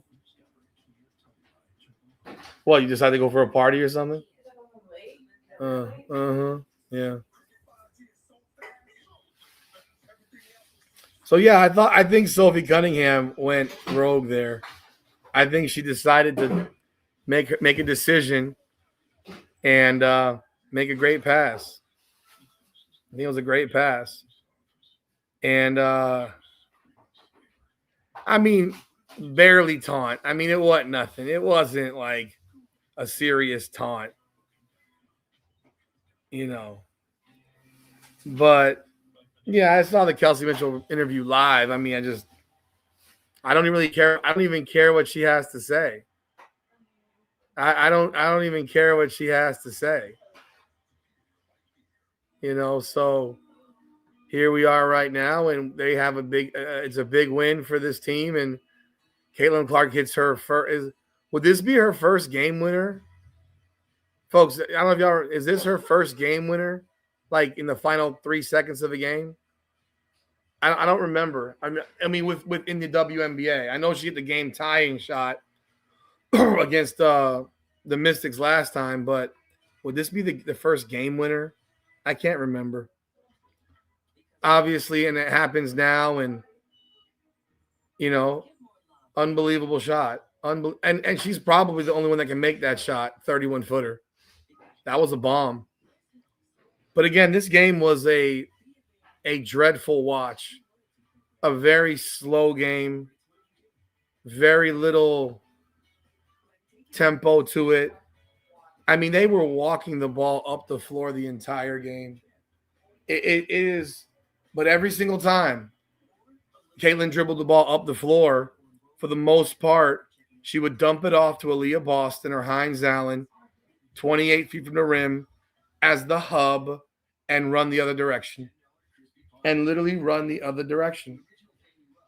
And these are the things that we watch and we see. Did my kid unplug my freaking thing again? God, Jesus. Hold on. He unplugged my shit again. What is unplugging my stuff? Oh. But yeah,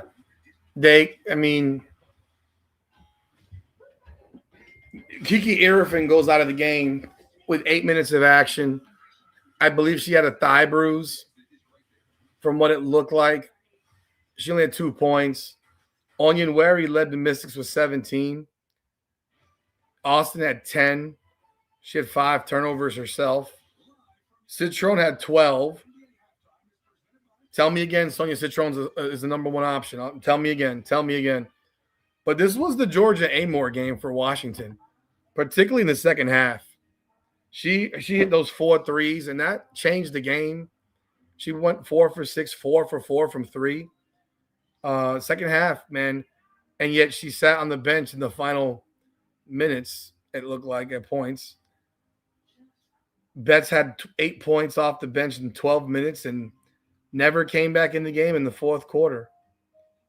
Sydney Johnson continues to not surprise me with his horrible sub patterns. The Indiana Fever finished shooting 44% to 43% by the Mystics. The Mystics win the rebounding 31-28. The Fever hit 1 more 3 than the Mystics, 10-9, while the Mystics had 7 more made free throws. The fouls, 26-23, lots of fouls both ways. The Fever ended up with 3 players with 5 fouls with Billings, Boston, and Mitchell. Let's see.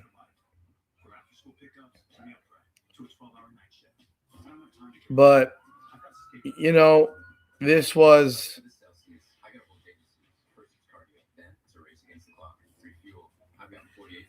Kelsey Mitchell was still dribbling. Oh, yeah, of course she was.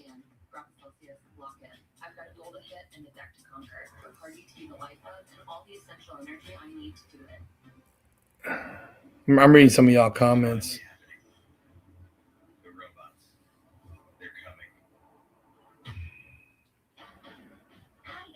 The amount of mistakes. Oh, thank you, DJ Doug. How was that coach not suspended? Reeves was in the playoffs last. What did he do? He didn't do anything. What did he do? You mean because he yelled at the referees? Why would he be suspended? He yelled at referees. They ejected him. He didn't get a chance to really yell at them. His dumbass assistant kept on holding him back. I wouldn't have suspended him. I don't think he did nothing wrong. I think his assistant did something wrong by holding him back the entire time. That was annoying. Let the man yell. Let him have that opportunity to yell. But, man, 78 points. 78 points. They were this close from losing again to the Washington Mystics. And they blew a 17-point lead. I'm very –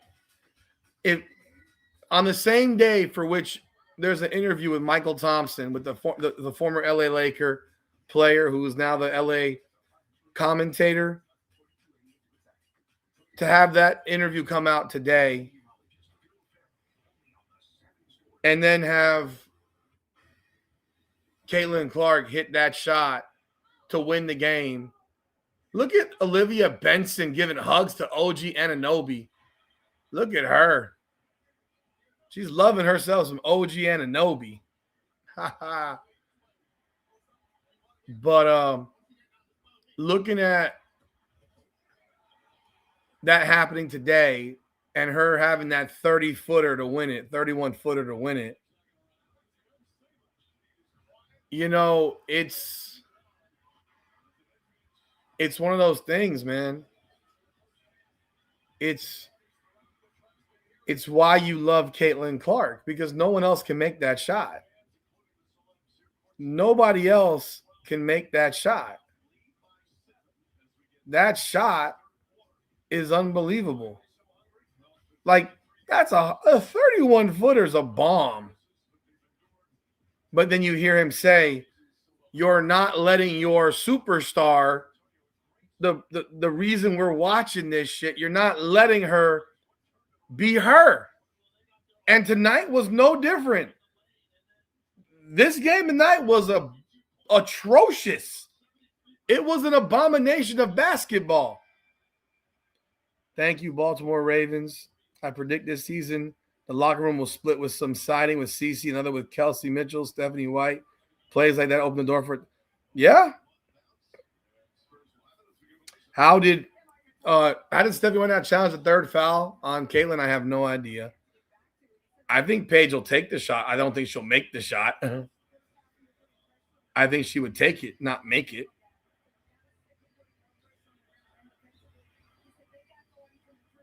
Yeah, I would have fun if I was a ref. I would tell Sidney Johnson to get his bitch ass back out of my face.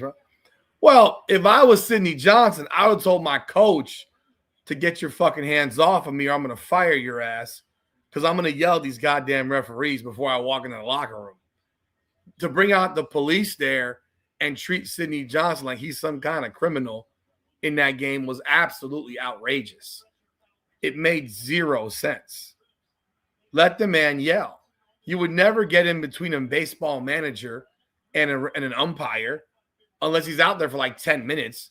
But he's going to yell for 60 seconds for 2 minutes, and then he'll walk off. That's it. So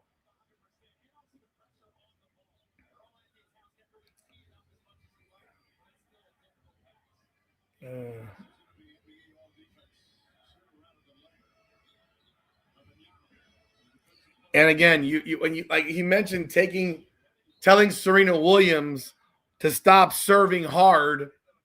Like, why would you wouldn't never do that? You're not going to tell Dan Marino to not throw the football. You're not going to tell Pat Mahomes to not throw the football. You're not going to tell Michael Jordan to not dunk a basketball. You're not going to tell Steph Curry to not shoot. But yet you're going to tell Caitlin Clark to walk the ball up the floor and play a miserably boring and slow game that is uninteresting and terrible. And it's showing big time in how they look on the floor these last 4 games. They can't score points. They can't score points. And what you're going to hear more and more of is more men who played in the NBA or play in the NBA feel a lot more comfortable talking because the old guy had something to say. They call the flagrant foul on that bullshit. Oh my God, that's terrible. He literally was inside the 3-point line.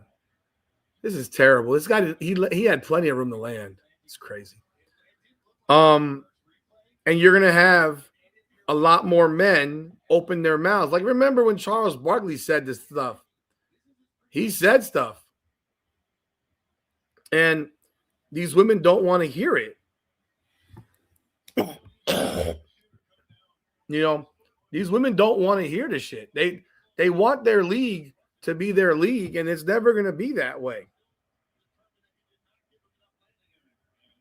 And, I mean, the problem is with the fake media, Stephen A. Smith was too much of a pussy a couple of years ago when he talked about all of this. Like, he was too much of a bitch. He kind of wanted to circle around it to not offend women, when the reality was he needed to offend women to get the point across. Like, you can't sit here and pussyfoot around the reality and say, oh, a rising tide lifts all boats. I don't give a fuck about that.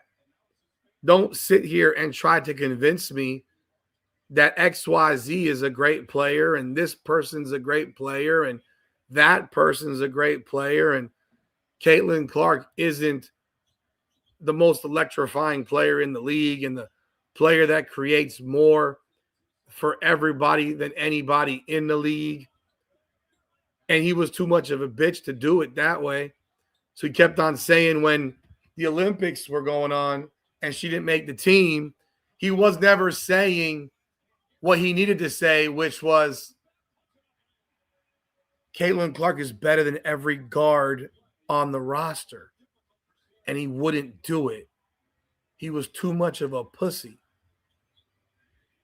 And that's the problem. There's no real media that will ever say anything. Like Jason Whitlock isn't real media anymore. Podcasts like this or Ben or any other podcast, we're not real media. We're not respected media. Like in college football, there are respected college football podcasts like Josh Pate, if you've ever heard of him. If you watch college football, Josh Pate is a very respected college football podcast. But that doesn't exist in the WNBA space. Like none of the podcasts are truly respected or given a shit about. Now they may take a dump on us and say we're this, that, and the third. I don't give a damn. I don't care. But the media in the WNBA, like the Annie Costa balls, the whoever the fuck else, because I couldn't even tell you who they are. Like, I don't even know who they are. You're never going to get a Kendra Andrews saying negative shit. You're never going to get a Michael Michelle, whatever that guy's name is, saying anything. They're never going to say anything. And local media will never matter. Local media don't matter. Like, get the thought out of your mind. The local beat writer doesn't mean shit. They don't mean shit. But when you have people like a Chinny, a Drea Carter, and people like that, and then you get Cheryl Miller now, who thinks she's media, and Sue Bird, who thinks she's media. Like, when will any one of these people ever say something real? They won't. They never will. They never will. Because they're all part of the same club. They're all part of the same club. They'll never say anything. They just won't. You know? But I'm just reading some of y'all comments now, going back.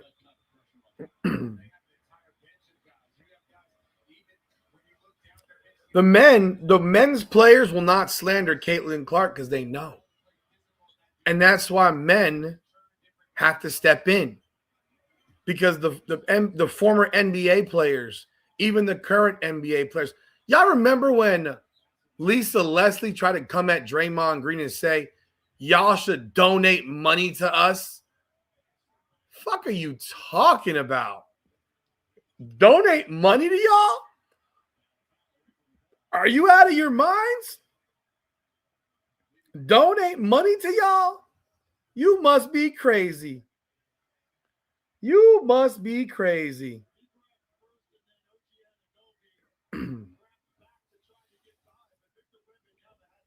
So, am I reading what?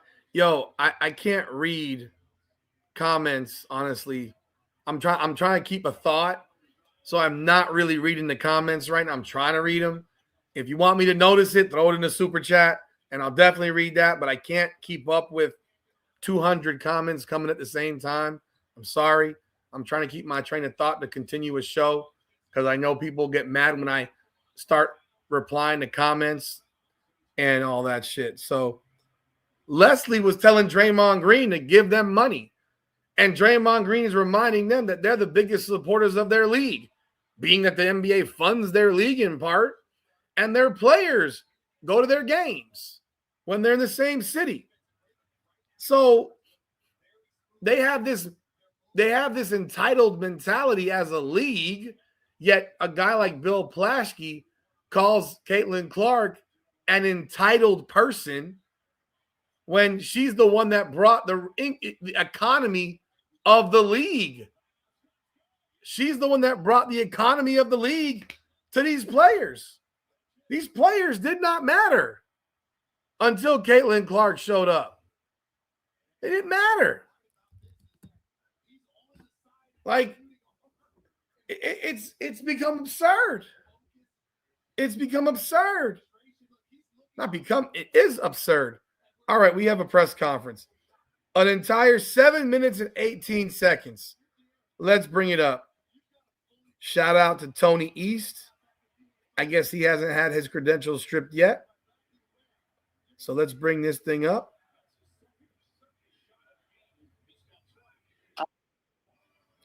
Let's see here. But I mean, like all those plays are plays we work on after practice. So like everybody knows their role, everybody knows what they're going to do. And, you know, a lot of the time the credit doesn't go to the person inbounding the ball. Like that was a tough pass, like skip pass, somebody on the ball and across the court. And, you know, Cody almost got a fingertip on it. Kind of worked out perfectly that she went for the steal. And it's honestly probably the most wide open shot I had all night. So my hands got a little clammy, but still went in, I guess.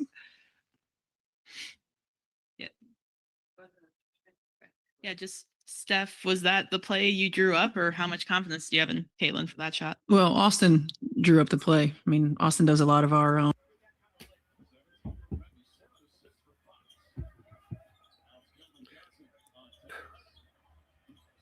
Y'all heard that?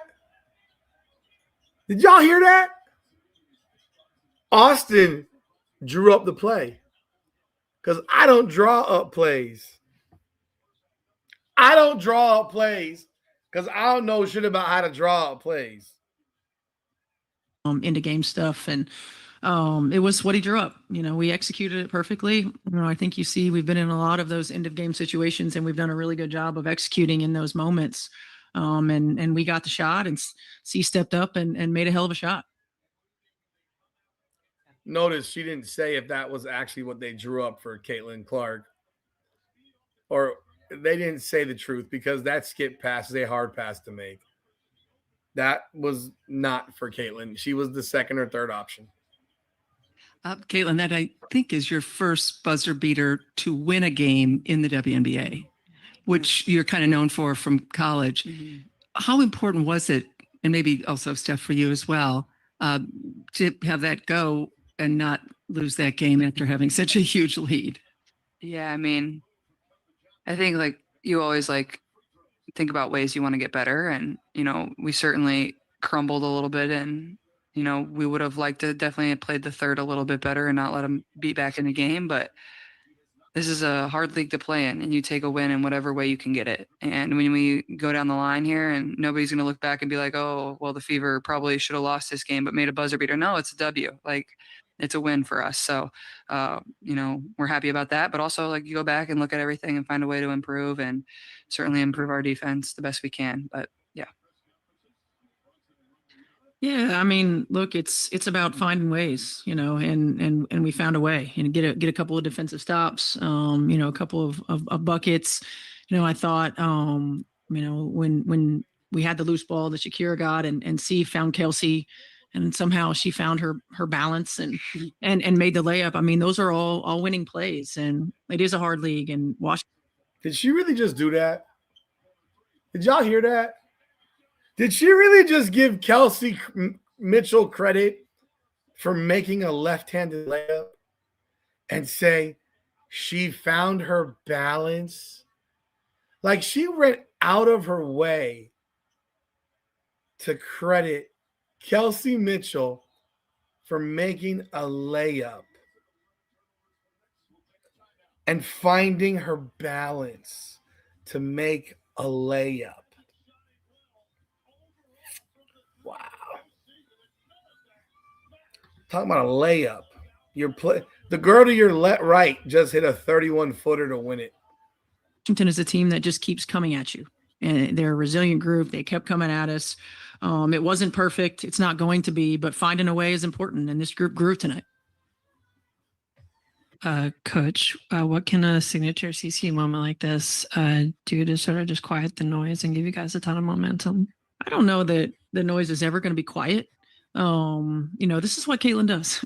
She makes big shots and she has big moments, and I think when you have a player like her, it's very easy for people to just take it for granted and to think that everything that she does is always going to be easy and flawless, and she's just going to step up and she's going to do it every time. And it's number one, a lot of work that she puts in.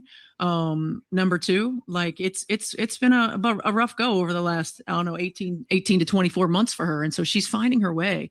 And every opportunity that she gets to hit a shot like that, or to get a stop. I mean, she got a big defensive stop for us. To get a pass like she did to Kelsey is an opportunity to continue to feel more and more like herself and grow that confidence back. And I say this often, and I think sometimes we take great players and certainly generational talent for granted.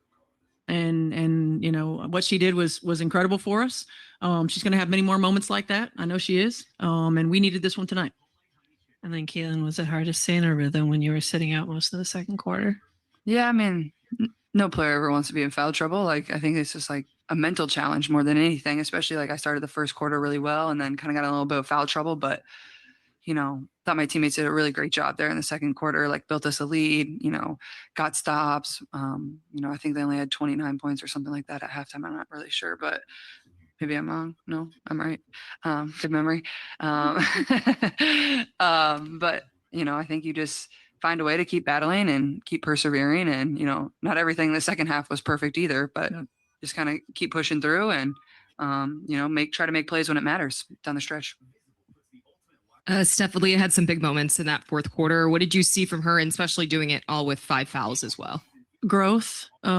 She had some moments where you could tell she was frustrated, and a couple of opportunities that didn't go her way, and she stayed strong, mentally, physically, and again, a tribute to her teammates for staying in her ear and lifting her up in those moments. And then she made some big plays for us defensively, especially. We had a small lineup and she had to really be everywhere and help everybody. And I thought she did a great job. Some key rebounds, and we play through her a lot. I think her decision-making was good as well. So, I think for all of us, it's just, we're continuing to grow together. It was big for us, the way that we lifted one another up in those huddles, and they were all talking positivity into one another. And that's what it's going to take to continue to build our connectedness. And Lexi, what was like being spoken about in that third quarter huddle when you guys kind of like snapped that big lead? Just kind of what was the message moving around the whole team to kind of spark that fourth quarter? I mean, basketball's a game of runs. And I think for us, it was trying to stop their run and do what we did in the first half, get back to playing good defense. And I think a lot of our offense comes from good defense. I thought we were getting some good shots. And sometimes they just don't fall, and then they started falling. So for us, I think the message was just stay together. That's been the message for all season, but especially right now, especially when we're going through ups and downs in the middle of games, is just stay together and keep playing together like we know we can. Yeah, Lexi, you're obviously known as one of the defensive leaders on this team. Just what have your thoughts been on the defense this game, the past couple games, and just how it can improve? I think we're trusting each other more, playing better together, moving more on a string. But I think that's an area for us to be really great, is the area we need to be better on. Playing defense without fouling. Like, I think all of us were in foul trouble at the end of the game. Can you imagine? You got to listen to the same fucking rhetoric. Playing defense without fouling. Holy Lord. No kidding. Like, no kidding. Are they going to repeat this for 44 games? Game and trying to play games so that at the end of the game we're not in that situation, and sending them to the line I think hurt us. I mean, I fouled at the end to put them in the lead at the end. So for me, it was like, that's something we can clean up for sure. And just continuing to play together. I think that's the message for both sides of the court. Lexi, can you kind of take us through that last shot by Caitlin from your vantage point? Oh my God. I kid you not, I was holding my breath because from my view, I thought Cody was going to get it. Oh. And then it like slipped through, and still holding my breath, and to see it go through. I mean, I have complete confidence that it's going to go in. but to see it go in and put us in the lead, that was one of the biggest moments we've had this season. So very excited. And just for Caitlin, very happy to see it go through for her and for us. I think that's definitely helping us continue the momentum moving forward. Thanks, guys. Thanks. All righty, we're done there. That was pretty horrible. Caitlin Clark looked, I don't even know how she looked. How do you think she looked? I don't know. How do y'all think she looked right there? Like, I don't even know what to think about how she looked. She looked like, does she got Stockholm syndrome? She looks beaten down to the point where she's, you know, it almost appears as if she almost believes the shit that Stephanie White says. Am I crazy? I have a bad back right now. My back hurts like hell sitting right here on a couch like this for 3 hours and 41 minutes. But she looks beaten up. You know, and this game shouldn't have been close. The game shouldn't have been close. There were so many opportunities to make this game easy. I'd love to know how many layups they missed again. They missed a lot of them again. And again, Caitlin Clark did not really ever spout off at the refs again today, which was great.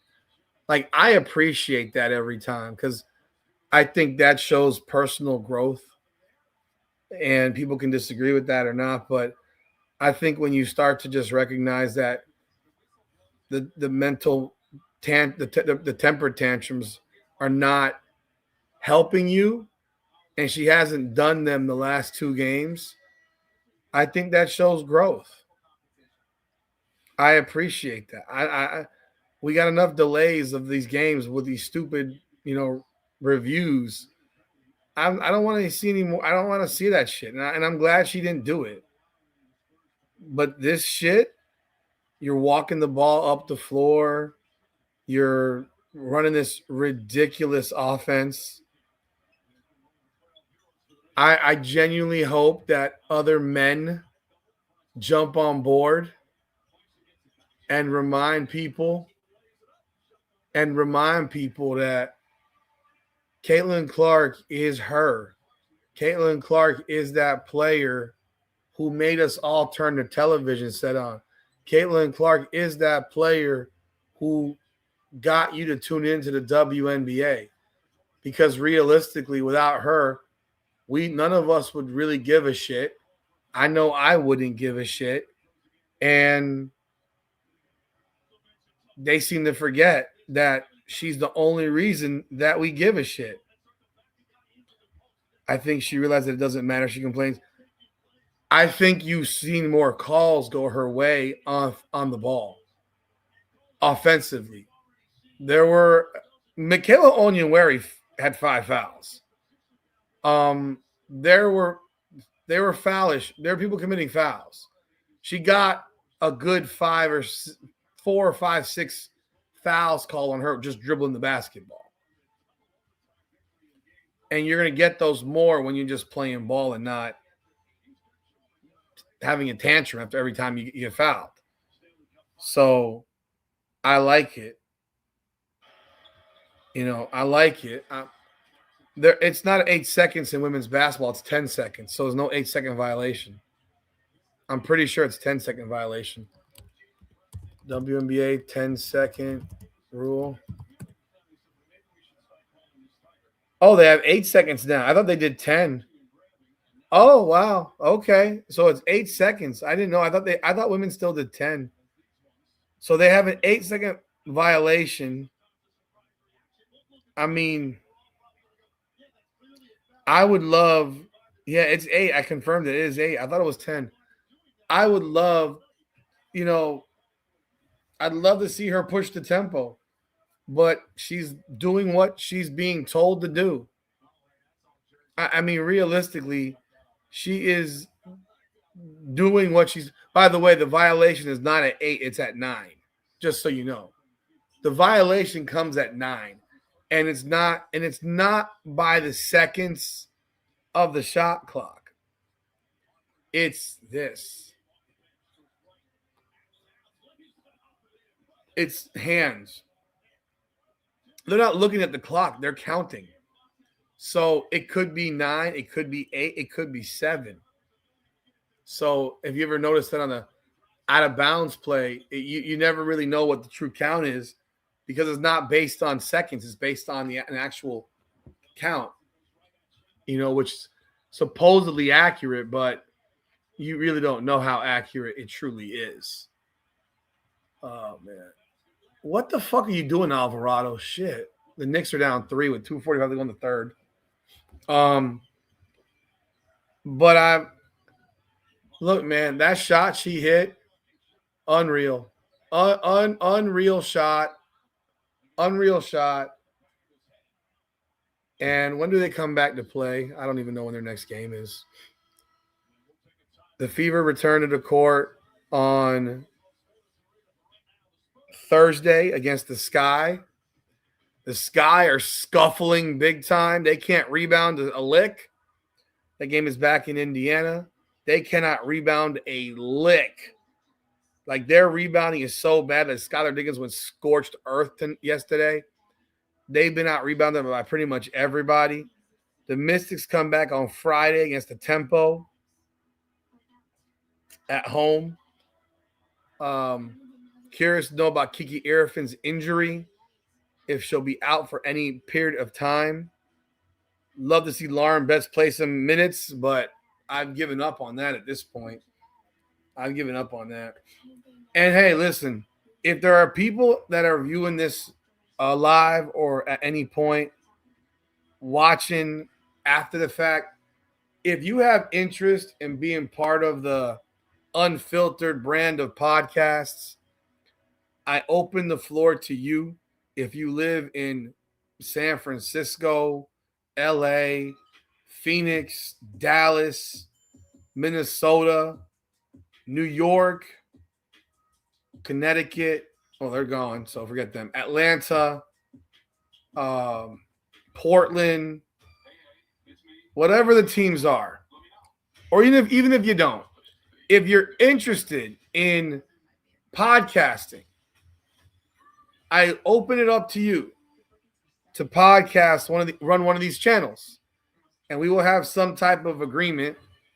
But I will tell you this: if you have interest in this, it is a lot of work, and you don't get paid a dime until you hit 1,000 subscribers and 4,000 hours of viewership.